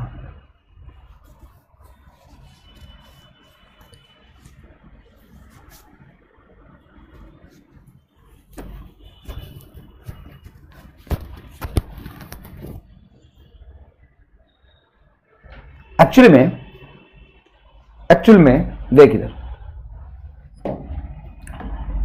ये जो फोर्स है क्या चाह रहा सर? ये इलोंगेट करना चाह रहा, मतलब खींचना चाह रहा, लेंथ बढ़ाना चाह रहा। और ये सर ये भी लेंथ बढ़ाना चाह रहा। तो दोनों का इंटेंशन लेंथ बढ़ाने का ही तो है। हम यहां पे नेट फोर्स नहीं लिख रहे हैं गधा, उल्लू, बेवकूफ। तुम्हें ये नहीं समझ आया था? तू ही तो है जिसने बोला था कि नेट इलोंगेशन 0 आएगा, क्योंकि सर ये इलोंगेटिव फोर्स है और ये कंप्रेसिव है। तो ये लेंथ बढ़ाना चाह रहा है, ये घटाना चाह रहा, तो कैंसिल हो जाएगी। अब अगर मैं यहां देखूं तो ये लेंथ बढ़ाना चाह रहा और सर ये भी लेंथ बढ़ाना चाह रहा, तो ऑब्वियस सी बात है दोनों लेंथ बढ़ाना चाह रहे हैं। तो यहां से जो डेल्टा एल आएगा आपका, ये भी लेंथ बढ़ाना चाह रहा, ये भी लेंथ बढ़ाना चाह रहा, तो नेट फोर्स में लिखेंगे F1 प्लस F2 बाई 2। इसका लॉजिक बताऊंगा। तो डेल्टा एल बराबर क्या होगा सर, एल ऊपर जाएगा, हाँ लिख दो, गामा नीचे जाएगा, एरिया भी नीचे है तो एरिया इंटू गामा। कुछ नहीं किया, लेंथ को यहां मल्टीप्लाई कर दिया, गामा को नीचे ले आया, तो ए इंटू गामा ऊपर एल, और जो एफ है उसको F1 प्लस F2 बाई 2 लिख दिया, एवरेज फोर्स ले लिया।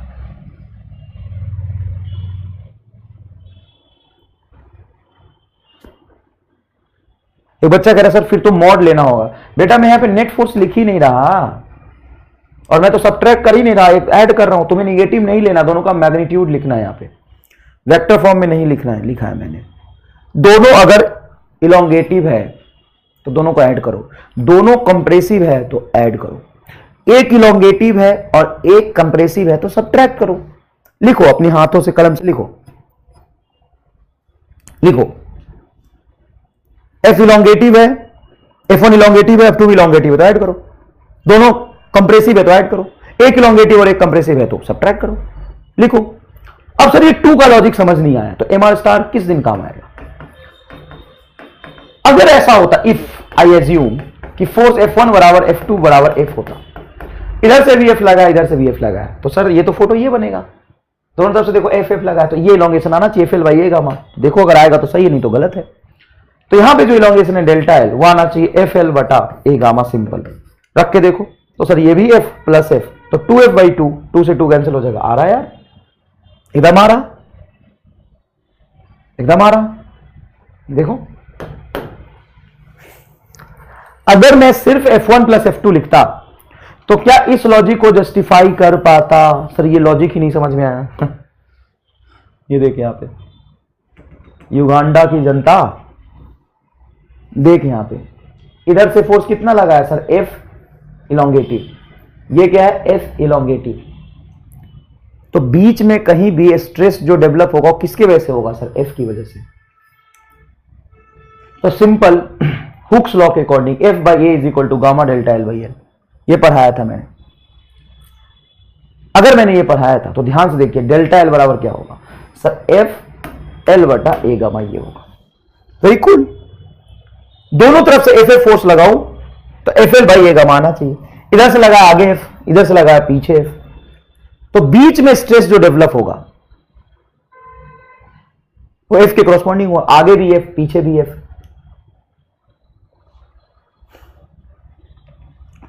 लेकिन यहां पे आगे F1 है, पीछे F2 है। जब इसको F और F मान लोगे, F plus F 2F by 2, 2 से 2 कैंसिल हो जाएगा, F बचेगा, तो FL बटा ए गामा। अब बताओ तुम्हें फील आया कि नहीं आया? अब बताओ फील आया कि नहीं आया? लास्ट लेक्चर में बहुत मेहनत से बेटा ये मैंने फील कराया था कि ये वाला डायग्राम और ये वाला डायग्राम एक ही, एक फोर्स में F लगाता हूं, इसको दीवार से फिक्स कर देता हूं, ये दोनों सेम है, सेम है मैन, सेम है। अरे एमआर पढ़ाए और समझ ना आए, ऐसा हो ही नहीं सकता है। अब पूरे 1.5-2 पेज का जो डेरिवेशन होता है वो यहां पे आ गया, बिल्कुल सही है। लेकिन यहां पे सबसे बड़ी समस्या जो आपको आएगी वो आपको इस कंफ्यूजन में आएगा कि हम दोनों को ऐड करें कि दोनों को सब्ट्रैक्ट करें। अब दोनों को ऐड करें और दोनों को सब्ट्रैक्ट करें, इस कहानी को समझने के लिए हम यहां पे एक छोटी सी कहानी बनाते हैं। मान लीजिए कि एक सॉलिड है, उसका यंग मॉडुलस है गामा, लेंथ है एल और एरिया है ए। यहां से मैंने 10 न्यूटन का फोर्स लगाया F1 और ये मैंने 8 न्यूटन का फोर्स लगाया F2। Find elongation. Wait wait wait wait wait wait, जब ये दोनों फोर्स सेम नहीं है तो हम दोनों को ऐड करके या सब्ट्रैक्ट करके 2 लेंगे बस। तो जब हम इलॉन्गेशन लिखेंगे डेल्टा एल, अब बताइए हम क्या करें, ऐड करें कि सब्ट्रैक्ट करें? आराम से सोच के बताइए। इधर से 8 न्यूटन उधर से 10 न्यूटन है, ऐड करेगी सब्ट्रैक्ट करे, आप बताइए, ऐड करेगी सब्ट्रैक्ट करे? तो सर उधर 10 न्यूटन इधर 8 न्यूटन है, ये है आपका इलोंगेटिव, लेंथ बढ़ाना चाह रहा है, ये घटाना चाह रहा, तो ये होगा 10 - 8/2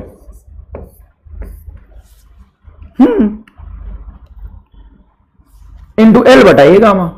ये कहां से आया ना, याद रख ले, 1000 बार लिख इसको, किसको, एफ बटा A is equal to gamma delta L Y L, 1000 बार लिख इसको, 1000 बार लिख इसको, कहीं कंफ्यूजन नहीं होना चाहिए। तो डेल्टा एल बता क्या होगा, नेट फोर्स एल बटा गामा, नीचे आएगा तो ए गामा, देख ए गामा ऊपर एल, तो सिंपल आ जाएगा सर ये एल बटा ए गामा, तो हां आ जाएगा, आंसर हो जाएगा। सब्ट्रैक्ट करेंगे, एक बच्चे ने ऐड नहीं लिखा है, मतलब यू आर रॉकिंग, तुम समझ गए, जोरदार हो।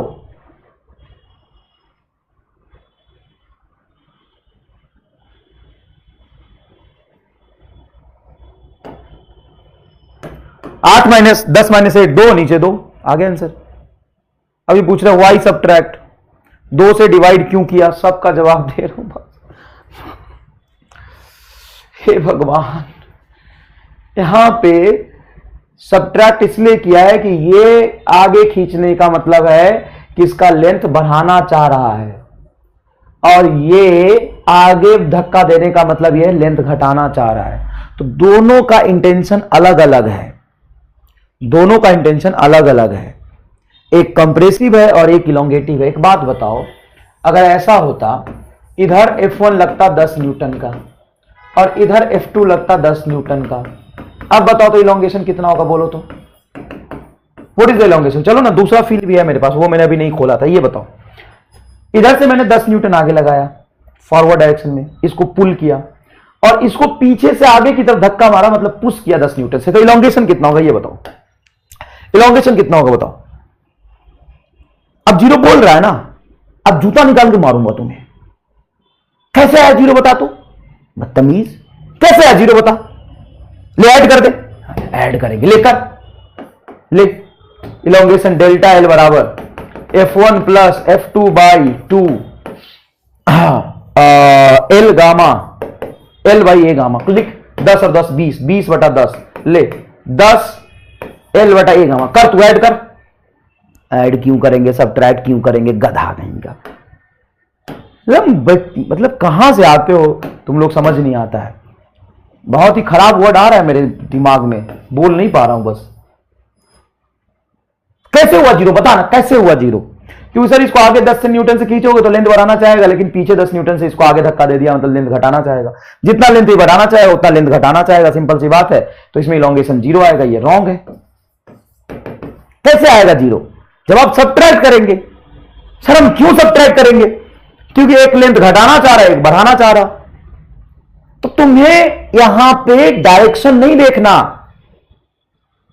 डायरेक्शन नहीं देखना, क्या देखना है?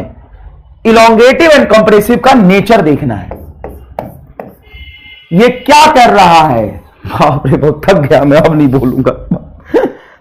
मंद बुद्धि से भरा पड़ा है बैच, मंद बुद्धि बच्चों से बैच भरा, मैं बोलूंगा नहीं।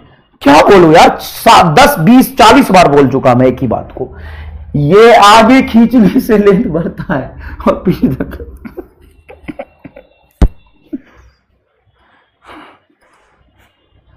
क्या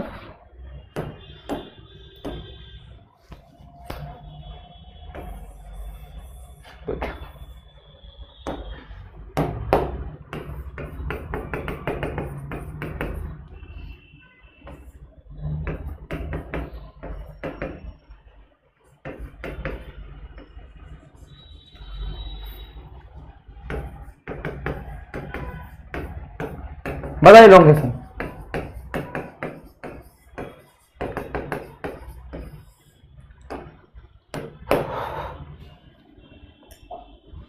बता।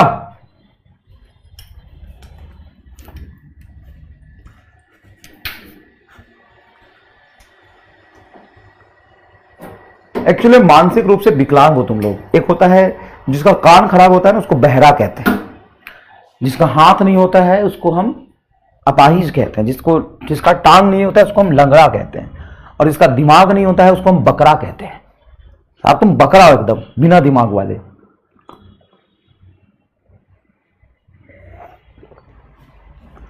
फिर यहां पे बुद्धि लगा रहे, प्लस माइनस नहीं देखना है, फोर्स का डायरेक्शन नहीं देखना है, लिख ले, फोर्स का डायरेक्शन नहीं देखना।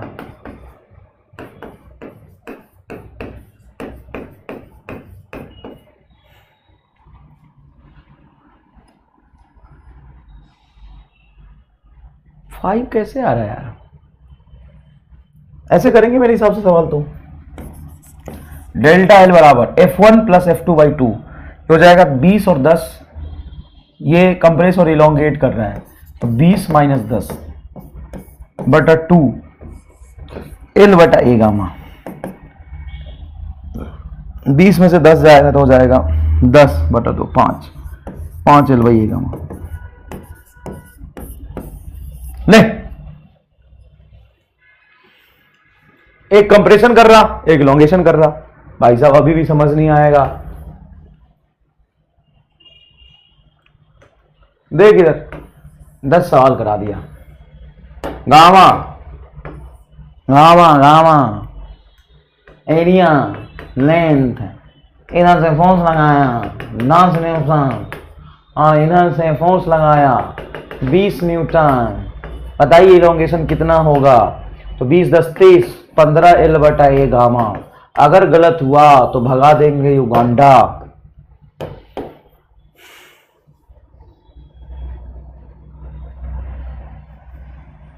बस हो गया भाई साहब। इसको समझने के लिए संघर्ष कर रहे। एक बच्चा लगातार स्पैम किया जा रहा है, बेटा ये सीख ले।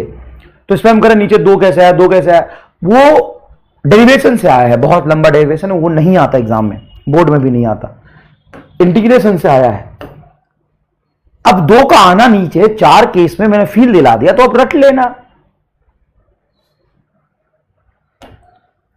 चल इसमें बता इलोंगेशन। कोफिशिएंट ऑफ फ्रिक्शन 0 है सरफेस का, जिस सरफेस पे मैंने सॉलिड को रखा है, इसका एरिया है, लेंथ है एल और यंग मॉडुलस है gamma.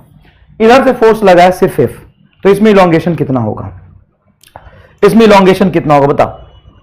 What will be the elongation in this case? तो इलोंगेशन होगा, इलोंगेशन बराबर एफ एल बटा ए गामा। अब यहां पे ध्यान से सोचा जाए, F1 प्लस F2 बाई 2 लिखते हैं फॉर्मूले में।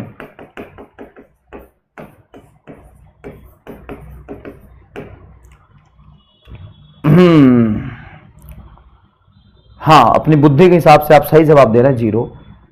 एक बच्चा भी नहीं है जो सही जवाब दे पाए। सबका जवाब गलत है भाई साहब, सबका जवाब गलत है।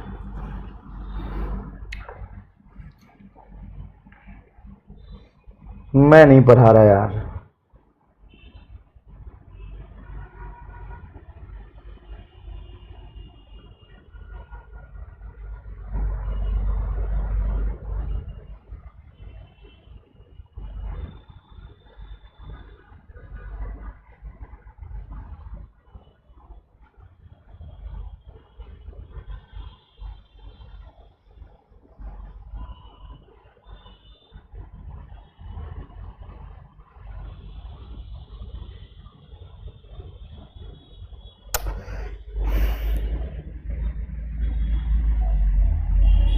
बात यार,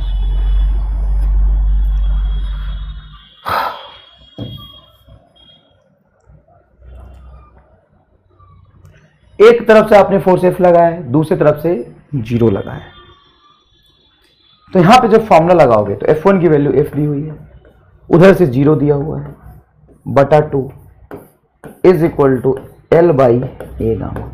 तो आंसर हो जाएगा FL बटा 2 ए गामा।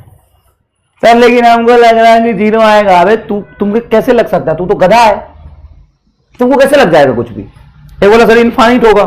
कौन से फॉर्मूले से इनफाइनाइट आ रहा भाई साहब? एक होता है मानसिक दिवालियापन, एक होता है बेवकूफ, एक होता है बेवकूफ, दूसरा होता है महाबेवकूफ, तीसरा होता है 100 बेवकूफ मरने के बाद जो जन्म लेता है, एकदम ही गधा, निहायती घटिया। और फिर आते हो तुम।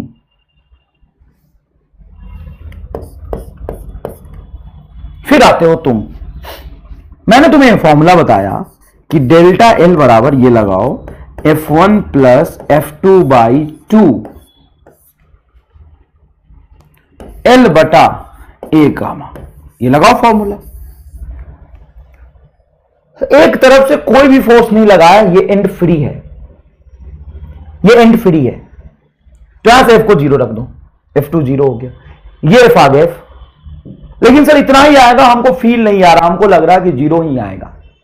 एक काम करो, तुम लेट जाओ जमीन पर और फिक्शनलेस सरफेस है, तुम्हारे हाथ को पकड़ के, जैसे तू यहां पे लेट गया, देख तुमको यहां से लिटा दिया मैंने और तेरा हाथ पकड़ के यहां से खींच रहा हूं मैं लिटा के। तेरी बॉडी पे कुछ मास होगा, हां इसका मास है, कुछ मासी बॉडी है, ऐसा नहीं कि मासलेस है, मास है कुछ। तो होगा क्या कि जब मैं यहां से फोर्स से खींचूंगा तो तेरे बॉडी में स्ट्रेस डेवलप होगा कि नहीं, अलग अलग जगह पे अलग अलग। हाँ, आगे एक्सीलरेशन ए हो जाएगा डेवलप कुछ, और यहां पे एक्सीलरेट होंगे, यहां पे स्ट्रेस ज्यादा होगा, यहां कम होगा, यहां और कम होगा। तो स्ट्रेस बटा एरिया, सॉरी फोर्स बटा एरिया स्ट्रेस हो जाएगा।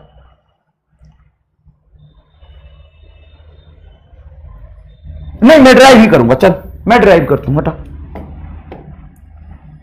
तुम्हें ड्राइव डेरिवेशन देखना है तो कर दूंगा, लेकिन जो फॉर्मूला मैं पढ़ा रहा हूं 20 बार से ज्यादा समझा दिया तो भी तुमको समझ नहीं आ रहा था।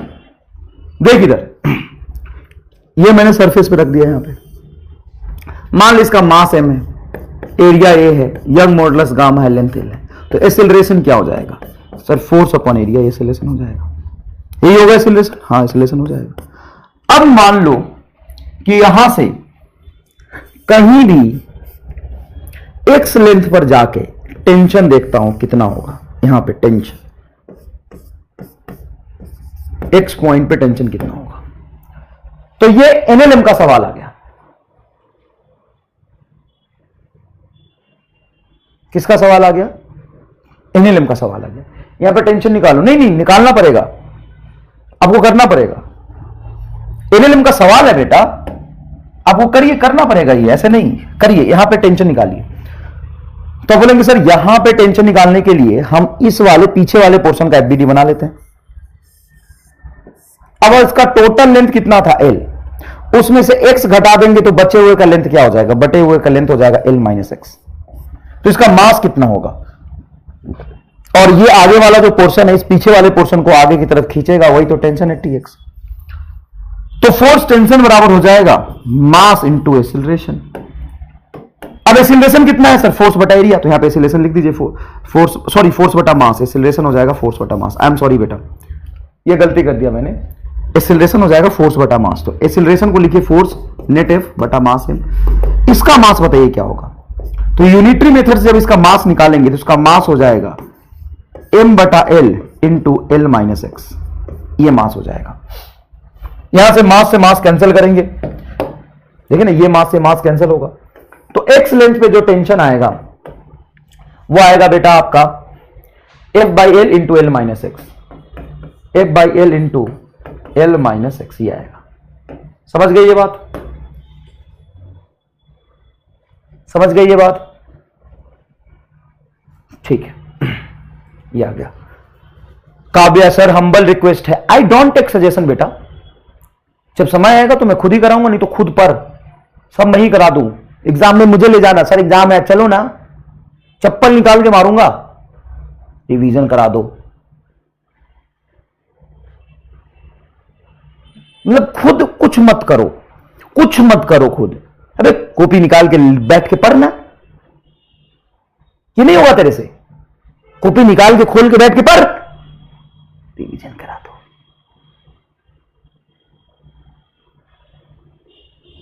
हम्बल रिक्वेस्ट है मेरा तुमसे, हाथ जोड़ के एकदम हम्बल पैर पे पढ़ के रिक्वेस्ट है, बेटा कॉपी निकाल के एक बार पढ़ो ना, और जहां समस्या आएगा वीडियो देखना।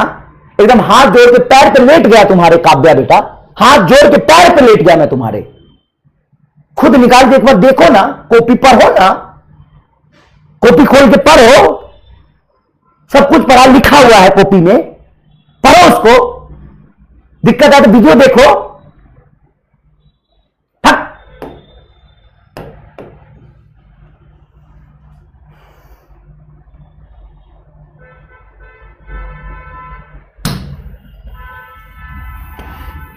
देख इधर, मैं पूरा इसको ड्राइव करा रहा हूं ढंग से। देख ये डायग्राम बना, इसी पे करता हूं। देख इधर, मान लो इधर से एक्स लेंथ पर ये पोर्शन हमने निकाल लिया और इसका एफबीडी बनाया।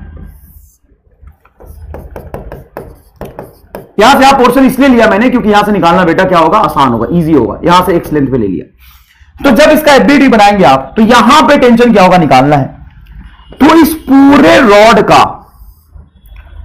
मास m है, लेंथ l है, एरिया a है, यंग मॉडुलस गामा, यहां पे फोर्स लगाया मैंने। यहां से x लेंथ पर टेंशन कितना होगा ये मुझे निकालना है। तो आराम से सोच के यहां पे एक्सीलरेशन लिखिए। पहले एक्सीलरेशन क्या होगा, कुछ नहीं किया, पहले वाला ही डायग्राम था, हमने बेस से पीछे से ले लिया एक्स लेंथ। तो एक्सीलरेशन हो जाएगा फोर्स बटा मास। इसका एफबीडी बनाएंगे इस छोटे से पोर्शन का, इसका। तो इस पोर्शन, पीछे वाले पोर्शन पे, पीछे से तो कोई फोर्स नहीं लग रहा, यहां से यहां तक में इस एरिया पे कोई फोर्स नहीं लगा, ये वाला इसको आगे पकड़ के खींच के ले जा रहा है। तो ये हो गया टेंशन Tx। टेंशन बराबर हो जाएगा मास m डैश इंटू एक्सीलरेशन है, क्योंकि जितना पूरा बॉडी जिस एक्सीलरेशन से चल रहा है, पीछे वाला पोर्शन भी उसी एक्सीलरेशन से आगे बढ़ रहा है। पीछे वाला पोर्शन भी उसी एक्सीलरेशन से आगे बढ़ रहा है। बेटा समझने की कोशिश करो, मैं पढ़ा रहा हूं, मुश्किल चीज समझा रहा हूं, तो तुम्हारा ध्यान समझने में होना चाहिए। और जो फालतू का सजेशन देते हैं ना, ये करो सर, वो करो, वो एकदम निहायती कमजोर और घटिया है, उनको पढ़ना नहीं है। यहां क्या नेता बनना है।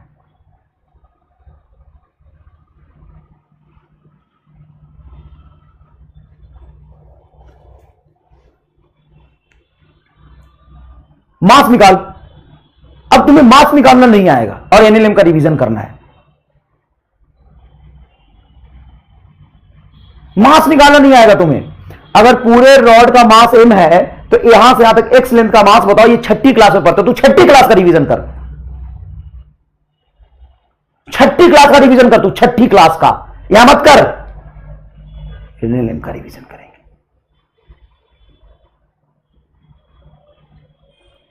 सिक्स्थ क्लास का जाकर रिवीजन कर। तो मास निकालना नहीं आ रहा, यह एनएलएम का पार्ट नहीं है, यह सिक्स्थ क्लास का पार्ट है। टोटल एल लेंथ का मास m, तो एक यूनिट लेंथ का मास हो जाएगा m बाई एल।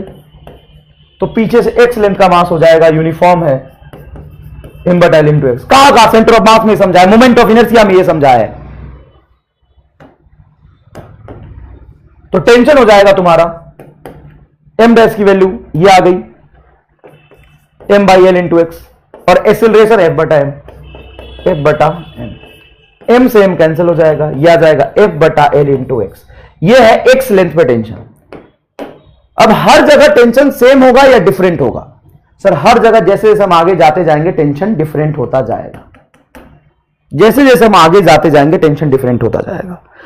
तो x लेंथ पे यहीं पे छोटा सा इलोंगेशन अगर मैं dx एज्यूम करता हूं, तो यहां पे स्ट्रेस कितना डेवलप होगा? सर स्ट्रेस हो जाएगा f बटा L x into area A is equal to, इसको तो मिटा ही दूं क्योंकि ये तो तेरे से होगा नहीं, डेरिवेशन ही करना था तुम्हें, चल कर, आज डेरिवेशन ही कराऊंगा। स्ट्रेस कितना हो जाएगा बोल? सर ये एक्स लेंथ पे फोर्स आया है आपका एफ एक्स बटा L into area A, force आ गया, is equal to gamma into strain dx बटा एक्स, सॉरी dx बटा एल, छोटा सा इलोंगेशन हमने लिया है वहां पे dx। एक मिनट,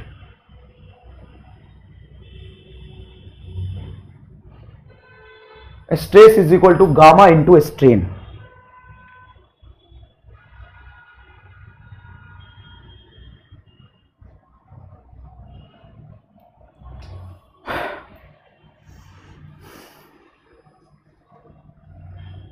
ठीक है, स्ट्रेस इतना आ गया, तो ये जो स्ट्रेस आया वो एक्स लेंथ का है, एफ बटा एल इंटू एक्स। इसको एरिया से डिवाइड कर देंगे तो स्ट्रेन आ जाएगा। अब अगर मैं टोटल स्ट्रेस निकालना चाहूं कि यहां से यहां तक लेंथ में टोटल स्ट्रेस कितना है, टोटल स्ट्रेस, तो कैसे निकालूंगा? वहां पे गड़बड़ कर रहा हूं मैं एक जगह पे, कहीं पे थोड़ा सा मिस्टेक हो रहा है, उसको मुझे देखने दे एक बार।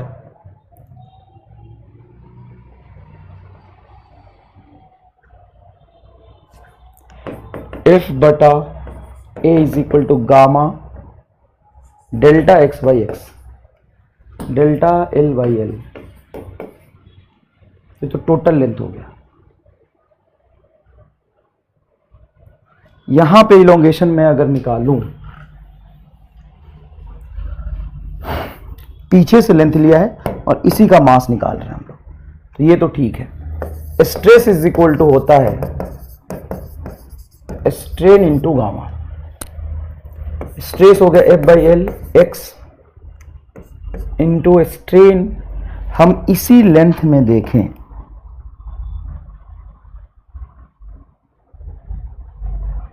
तो छोटा सा लेंथ गामा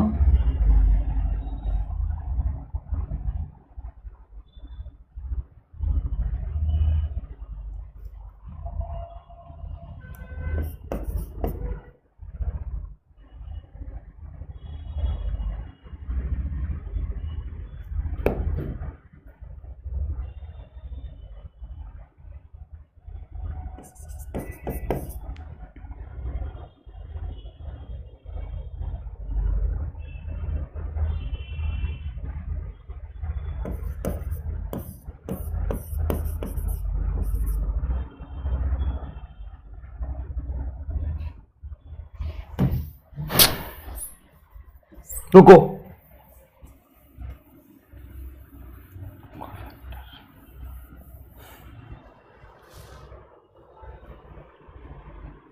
अरे एल माइनस एक्स कैसे होगा?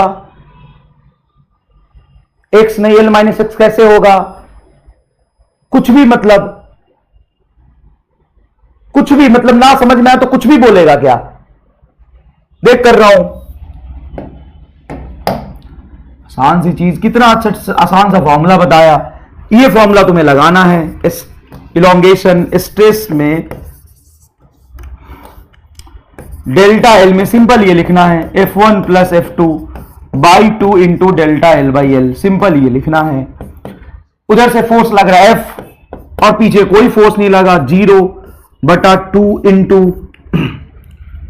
सॉरी L बटा ए गामा। ये फॉर्मूला है। टोटल इसका लेंथ है L, टोटल इसका लेंथ है L, एरिया है A, यंग मॉडुलस है गामा। तो यहां से हम इसमें लिख देंगे, यहां पे लिख देंगे L बटा ए गामा। आंसर हो जाएगा एफ एल बटा 2a गामा। ये हो गया तुम्हारा डेल्टा L का वैल्यू। सिंपल सी बात है। अब अगर हम इसको ड्राइव करने की कोशिश करें तो यहां से लेंथ मैंने मान लो लिया है x, यहां से पीछे से लेंथ मान ले मैंने लिया x, पीछे से कहीं पे जाके। अब छोटा सा स्टेप करे, दिमाग में कुछ नहीं आ रहा होगा। इसमें छोटा सा इलोंगेशन हम देखते हैं, यहां पे टेंशन हम देखते हैं tx। तो इस वाले लेंथ पे टेंशन कितना होगा ये हमें निकालना है।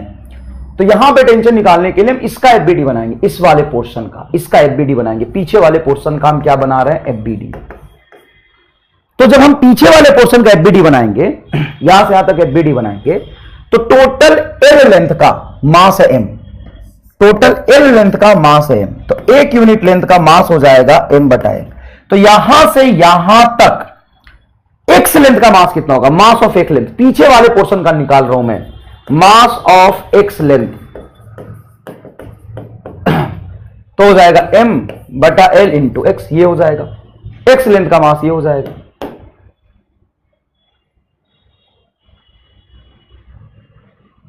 तो यहां पे जो टेंशन होगा इस पॉइंट पे, यहां से यहां तक के मास को आगे ले जाने के लिए रिस्पॉन्सिबल होगा। तो यहां पे तुम्हारा टेंशन हो जाएगा कुछ tx। tx की वैल्यू होगी मास इंटू एसिलरेशन। एसिलेशन तो वही होने वाला है, सिस्टम का एसिलेशन पूरे रॉड का क्या होगा? F by m. तो यही एसिलेशन होगा a is equal to F by m. Mass m dash की वैल्यू होगी m by L x into F by m. यहां से एम से एम कैंसिल होगा, यह आ जाएगा एफ एक्स बटा एल। यह आएगा तुम्हारा एक्स लेंथ पे टेंशन।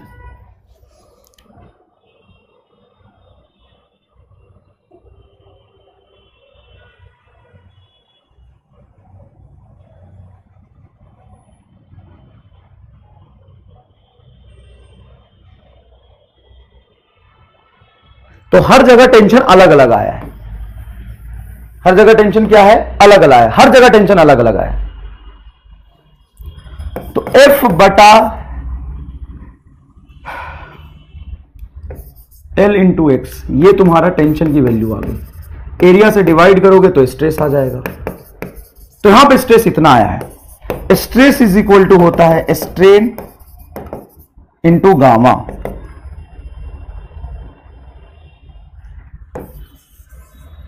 तो यहां पे जो हम फोर्स लगाए हैं F, इस वाले पोर्शन में छोटा सा इलोंगेशन, यहां से यहां तक में इलोंगेशन कितना हुआ होगा। तो स्ट्रेस हो गया F बटा L एक्स बाई ए, यहां से हमें इलोंगेशन में मानता हूं dx बटा x इंटू dl।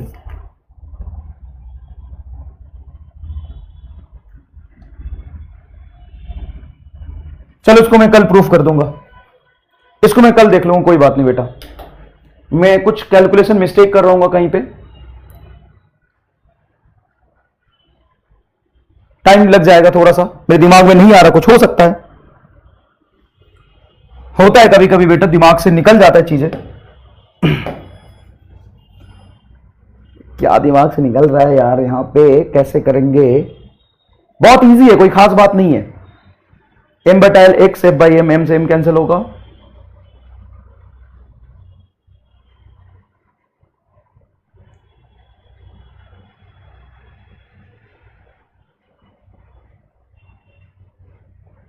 यहां का हम टेंशन निकाल रहे हैं, यहां पे एग्जैक्टली टेंशन इतना होगा।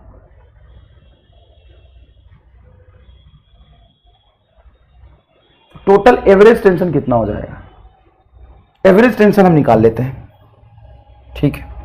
ये टोटल टेंशन आया ना, तो स्ट्रेस इतना हो जाएगा।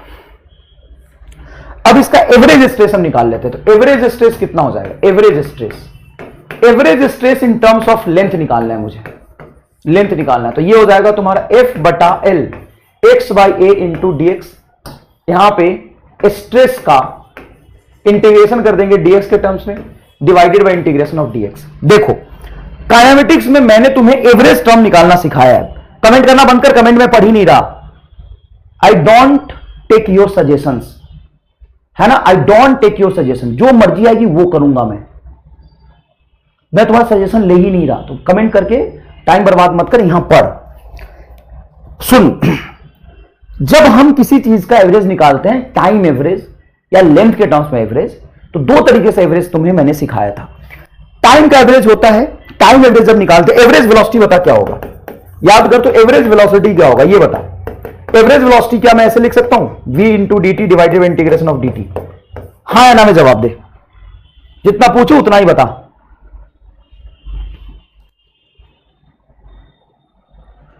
ये एवरेज वेलोसिटी ऐसे लिख सकते हैं क्या, integration of v into D T divided by integration of D T.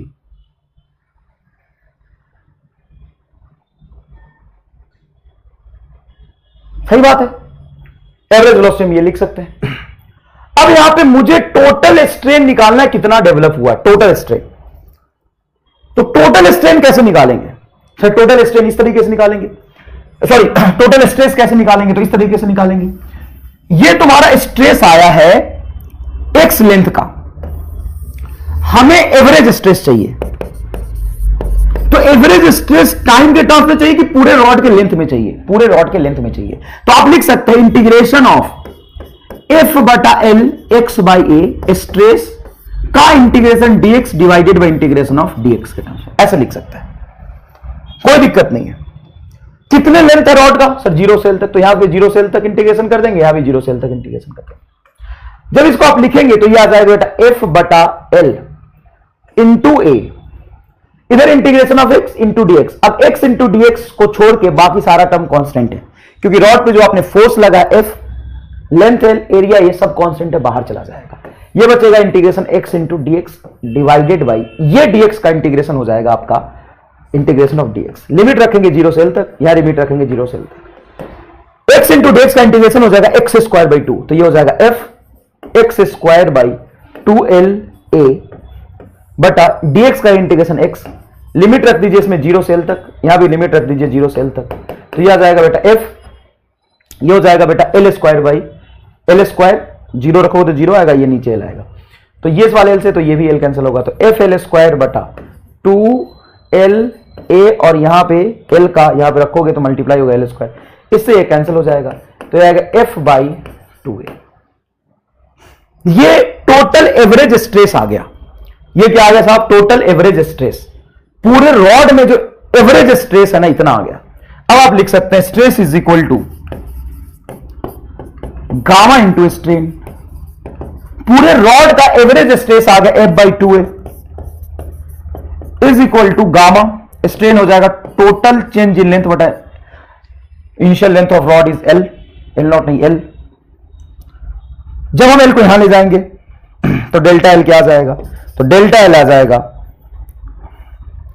ऊपर एफ एल बटा 2a गामा, 2a गामा ले। अब दोनों तरफ चाहे फोर्स कुछ भी लगाऊं, मैं 3f लगाऊं और इधर से 2f लगा दूं मान ले, तो कैसे करेगा सवाल? तू यहां से x लेंथ पे जाएगा, यहां पे टेंशन निकालेगा। सर यहां पे टेंशन कैसे निकालेंगे? तो पूरे रॉड का पहले एक्सीलरेशन निकाल ले। आगे फोर्स 3f लग रहा है, पीछे 2f लग रहा है, तो नेट फोर्स कितना बचेगा? यहां पे नेट फोर्स से ही एक्सीलरेशन निकलता है, एक्सीलरेशन निकाल रहे हैं हम अभी। तो 3f आगे 2f पीछे, तो नेट फोर्स आएगा f बटा m, ये एक्सीलरेशन आ गया। अब यहां से यहां तक का एफबीटी बना, तो यहां से यहां तक का एफबीटी बनाएगा, तो ये रॉड है, पीछे फोर्स लग रहा 2f, आगे फोर्स लग रहा tx। देखो ये वाला जो पोर्शन है ना, पीछे वाले पोर्शन को कुछ tx टेंशन लगा के खींचेगा, तो आगे टेंशन हो गया tx और पीछे हो गया 2f, और ये लेंथ हो गया रॉड का x। अब ये कितने से एक्सेलरेट हो रहा है? जितने से ये पूरा का पूरा रॉड एक्सेलरेट हो रहा था, उतने से ये एक्सेलरेट हो रहा है। कहां एक्सेलरेट हो रहा है? तो 3f की तरफ, मतलब tx ज्यादा हो। तो इक्वेशन लिख, tx माइनस 2f बराबर इसका मास m by L into x into पूरे सिस्टम का एक्सेलरेशन f बाई m। तो अब तेरा जो tx हो जाएगा वो हो जाएगा f बटा एल एक्स प्लस 2f। अब इसको इंटीग्रेट करके एवरेज स्ट्रेस निकाले। ये तेरा टेंशन आ गया बटा एरिया, एरिया से डिवाइड कर दे दोनों तरफ। इसको इंटीग्रेट करके एवरेज स्ट्रेस निकाल ले, और जब तेरा एवरेज स्ट्रेस आ जाएगा तो average stress is equal to gamma into strain कर दे, तब आंसर आएगा। या डायरेक्ट यहां पे टेंशन आंसर लिख, डायरेक्ट कैसे लिखेगा आंसर? तो आंसर आएगा डेल्टा एल 3 और 2 5 एफ एल बटा ए गामा इंटू 2 आंसर है। ये कर, नहीं तो वो कर।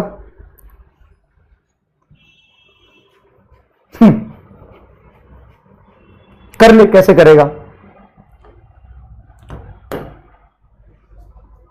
राज, I can't forget this session. Okay, thank you so much याद रखने के लिए।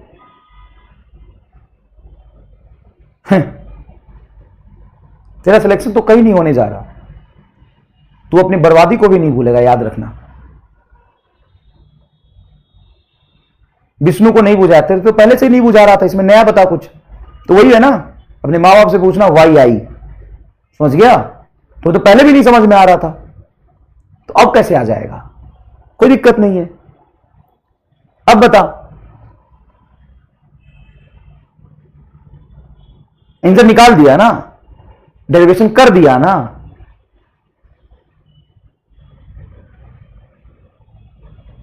हाँ,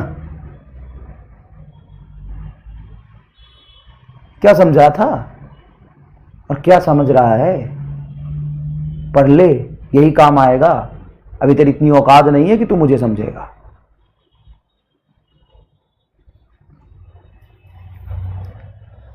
कोई खास बात नहीं है, एवरेज स्ट्रेस निकाला है हमने बस।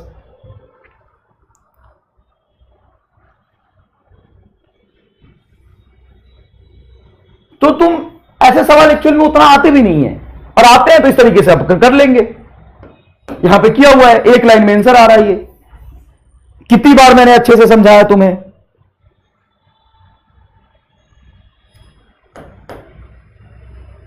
चलो ये सवाल बताओ, बढ़िया से पढ़ो, और जब तक मेरी मन है तब तक मैं पढ़ाऊंगा। तुम्हारे कहने से मैं सुनूंगा भी नहीं, तो फालतू में टाइम मत खराब करो अपना। जाना है तो चले जाओ, पढ़ना है तो पढ़ो, सवाल पढ़ो अच्छे से। If in a case A elongation in a wire of length capital L is a small L, A situation है ये, एक वायर को डब्ल्यू वेट से लटका दिया है। Then for the same wire elongation in a case B will be, wire के बारे में कुछ नहीं बताया है ना, तो इसको हम जो इलोंगेशन पैदा लिया उस इस वेट से वजह से लिया होगा। मैं लिख देता हूं wire is ideal, wire is massless, मतलब वायर के खुद का मास नहीं है, ये यहां पे लिखना जरूरी है। आइडियल वायर लिया, वायर इज मासलेस। तो सर मासलेस वायर में इलोंगेशन होगा कैसे? इस वेट की वजह से होगा, इस वेट की वजह से होगा। किसकी वजह से होगा? इस वेट की वजह से होगा। अब अच्छे से सवाल पढ़ो, इस वेट की वजह से वायर के हर पॉइंट में टेंशन सेम पैदा लेगा इसके वेट के बराबर, क्योंकि वायर का कोई मास नहीं है, wire is massless. External weight हमने यहां लगाया। अब इन दोनों केस में इलोंगेशन बताओ।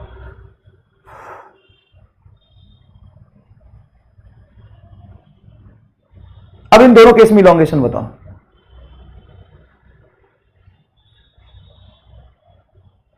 सेम आएगा। यस, वेरी गुड, कोई कंफ्यूजन नहीं है।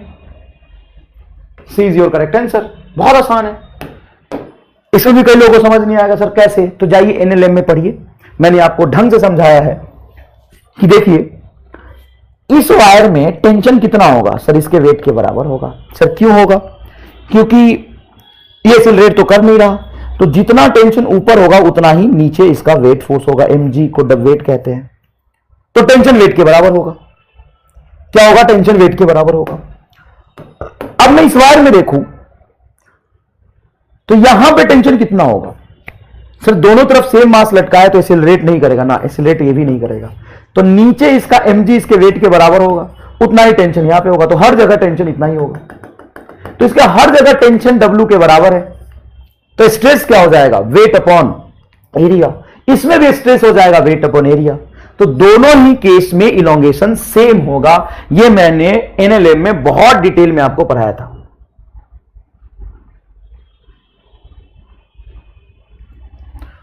बहुत ही डिटेल में यह चीज मैंने आपको समझाया था।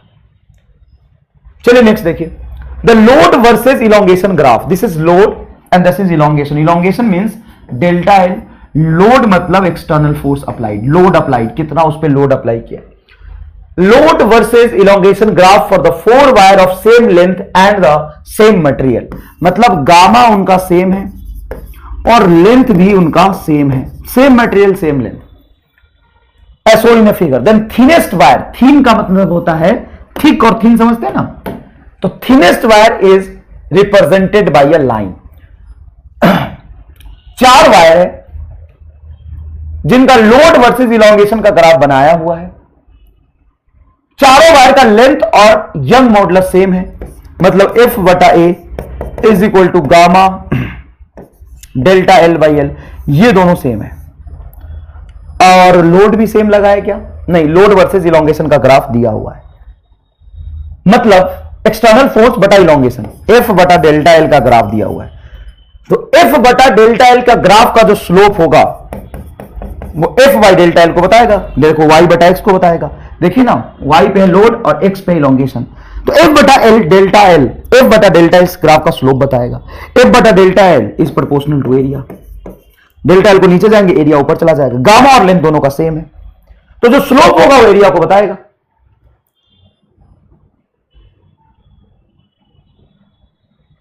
जो स्लोप है वो किसको बताएगा? सर स्लोप एरिया को बताएगा। सबसे ज्यादा स्लोप जिसका होगा उसका एरिया सबसे ज्यादा होगा, तो जिसका एरिया तब सबसे ज्यादा होगा वो उतना थिक होगा, मतलब मोटा होगा। जिसका स्लोप सबसे कम होगा, देखिए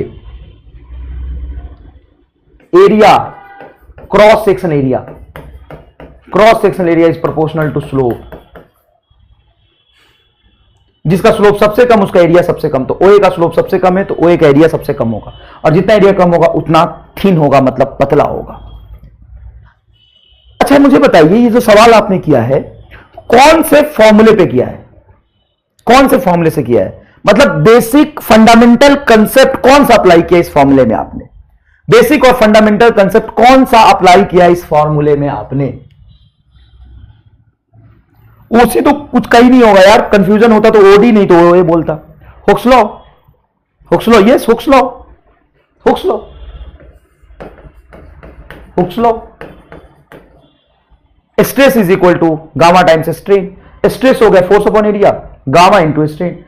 अब इसमें तुम्हें गामा और लेंथ सेम दिया हुआ तो उसको फॉर्मूले से हटा दिया, दोनों सेम है, सारे वायर के लिए सेम है, सारे वायर का लेंथ और गामा सेम है, हटा दिया।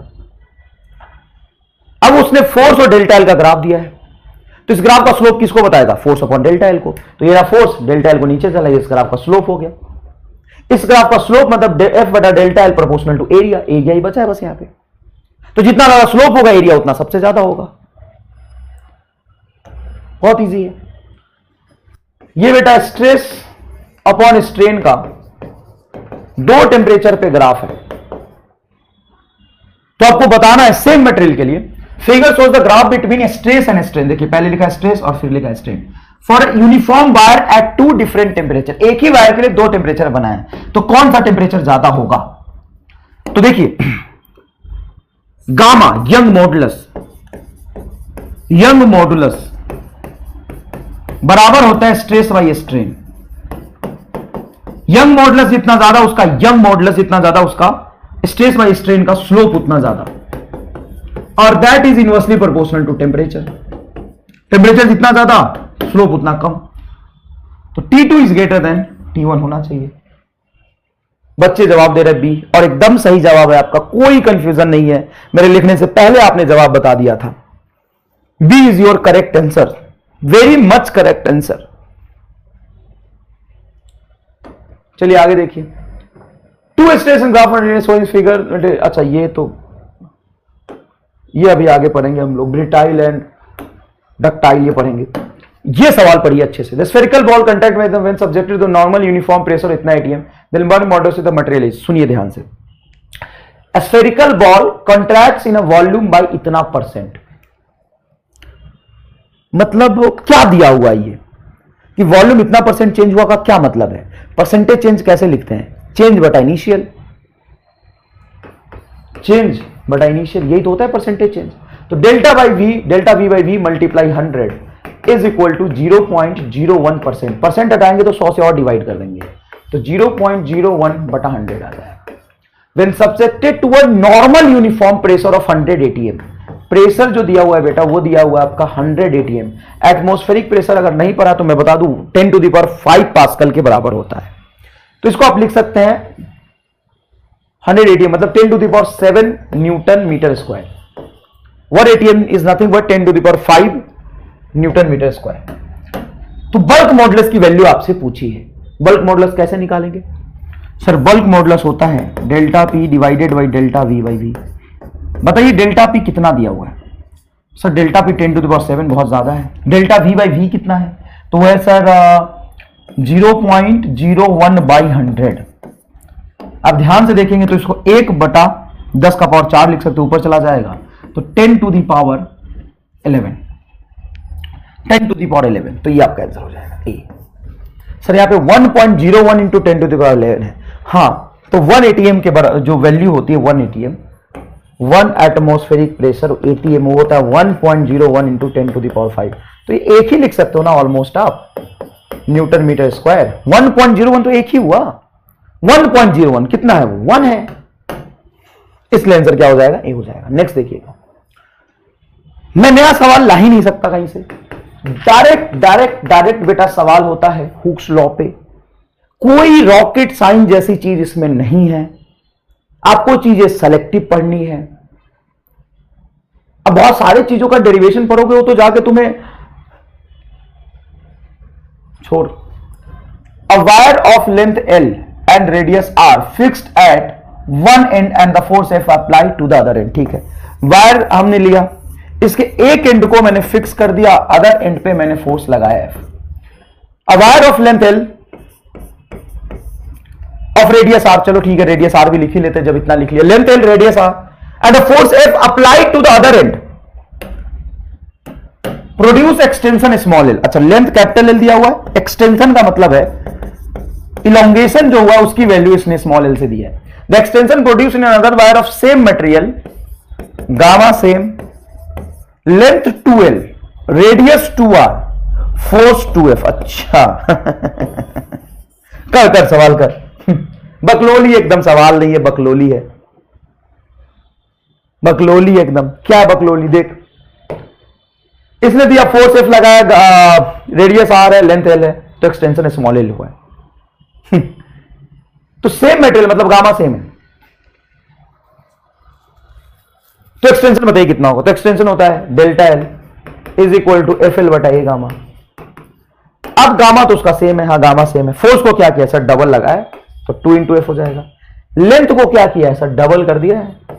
एरिया को क्या किया है, एरिया नहीं रेडियस को डबल किया है, तो रेडियस 2r का होल स्क्वायर हो जाएगा 4r स्क्वायर, और गामा सेम है तो 4 से ये 4 कैंसिल हो जाएगा, मतलब इलोंगेशन सेम ही रह जाएगा। पहला जवाब आ जाएगा आपका। आया कॉन्फिडेंस? ये सवाल है नीट का पूछा हुआ, पहला आपका जवाब होगा। कौन से सवाल से फॉर्मूला आपने किया है, कौन सा थ्योरम लगाया है, तो हुक्स लॉ लगाया। कौन सा आपने रॉकेट साइंस लगा लिया साहब, हुक्स लॉ लगाया है। एफ बटा A is equal to gamma delta L by L, यही पूछते हैं सवाल, हुक्स लॉ। चलिए देखिए दूसरा सवाल। ए ग्राफ के लिए एंगल है 60 डिग्री और बी ग्राफ के लिए 30 degree.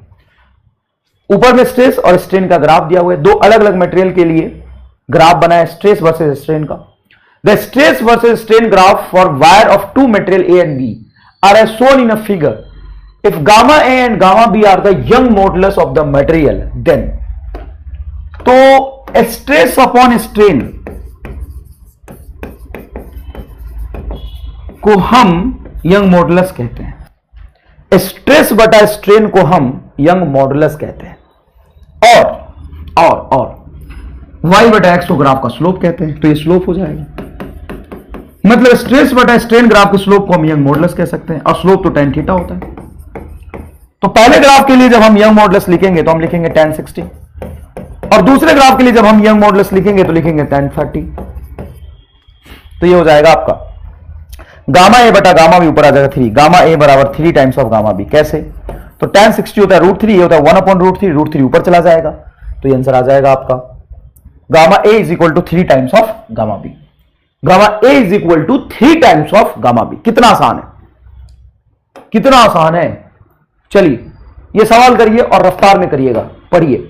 The Young modulus of a steel is twice that of brass. अब देख सवाल, नीट का पूछा हुआ सवाल है, टाइप करते समय ईयर उन्होंने मिस कर दिया, एग्जैक्टली नीट का पूछा हुआ सवाल है, मुझे याद है, सुनिएगा अच्छे से। Steel is twice that of brass. Young modulus जो स्टील का है वो दोगुना होता है ब्रास से। Gamma of steel is 2 times of gamma brass, यही सही लिखा है, modulus of steel 2 times of brass, ठीक है। 2 वायर ऑफ सेम लेंथ, अच्छा लेंथ स्टील का और ब्रास का सेम है, same area, okay. One of steel and another of brass are suspended from the same roof. If we want the lower end of the wire to the steel and brass must be in the ratio of क्या? Suspended from the same roof. If we want the lower end of the wire to the steel and brass wire must be in the ratio of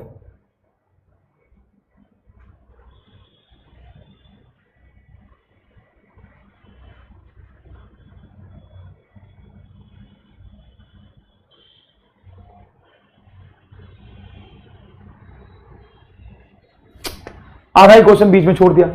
if we want the lower end of the wires are at same position, are at same position, same position, then force applied to the steel and brass wire must be in the ratio.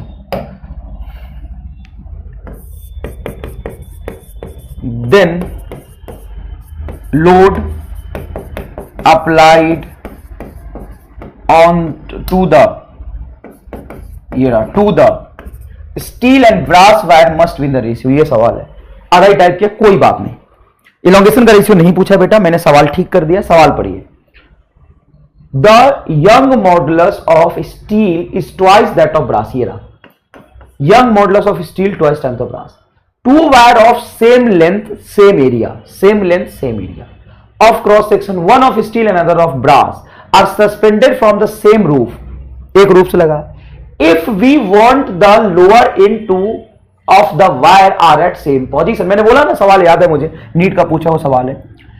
If we want the lower ends of the 2 wire are at same position, then load applied to the steel and brass wire must be in the ratio, right. देखिए F बटा A is equal to gamma delta L बटा L.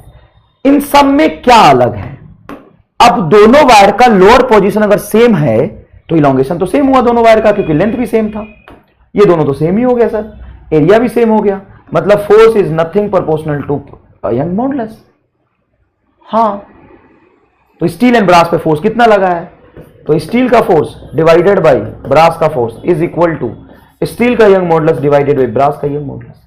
Gamma of steel बटा gamma of brass आ जाएगा 2:1, तो answer हो गया 2:1, है ना? ठीक लिखना, गामा ऑफ स्टील बटा ब्रास 2:1, 1:2 नहीं है तो 2:1 आ रहा है ना, ऊपर स्टील नीचे ब्रास, पहले स्टील फिर ब्रास। सी आंसर आ रहा है ना, सी आंसर आ रहा है ना।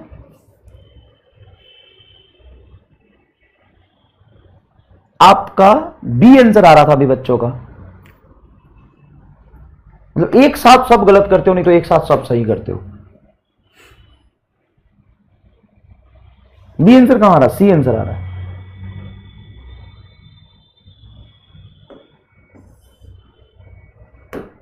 ये अपन करेंगे, ये देखिए, the following 4 wire of length L and radius R made of the same material, which this will has the largest extension when the same tension applied।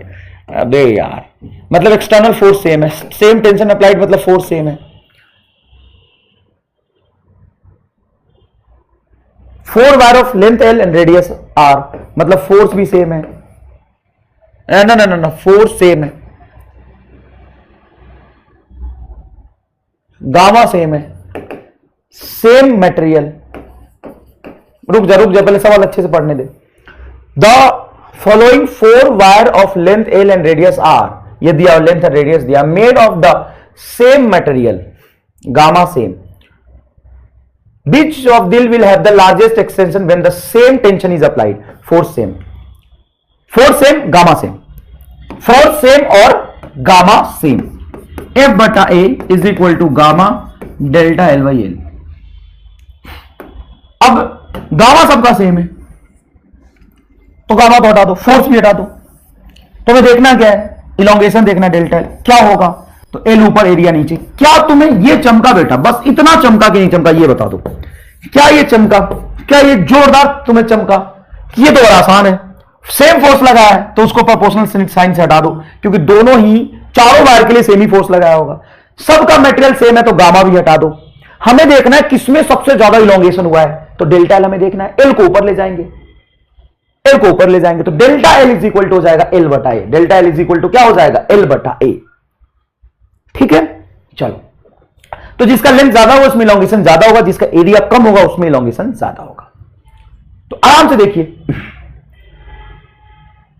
Radius दिया हुआ है तो आप ऐसे भी लिख सकते हैं, प्रोपोर्शनल टू L बटा रेडियस का square.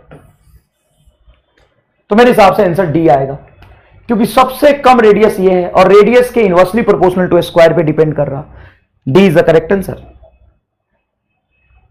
Yes, D is the correct answer. समझ आया क्या? D is the correct answer. बहुत इजी है, बहुत इजी है। चलिए बाकी सवाल अपन नेक्स्ट लेक्चर में करेंगे, ठीक है? 2 होमवर्क आपको देते हैं।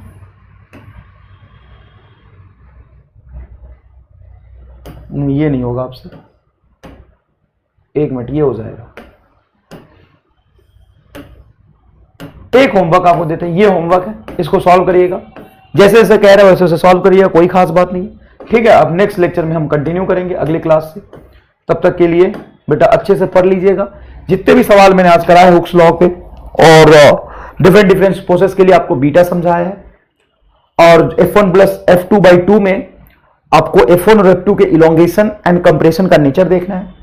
उसमें बेटा प्लस माइनस में कोई आपको समस्या आएगी ही नहीं। आप वहां पे फोर्स का डायरेक्शन ना देखें,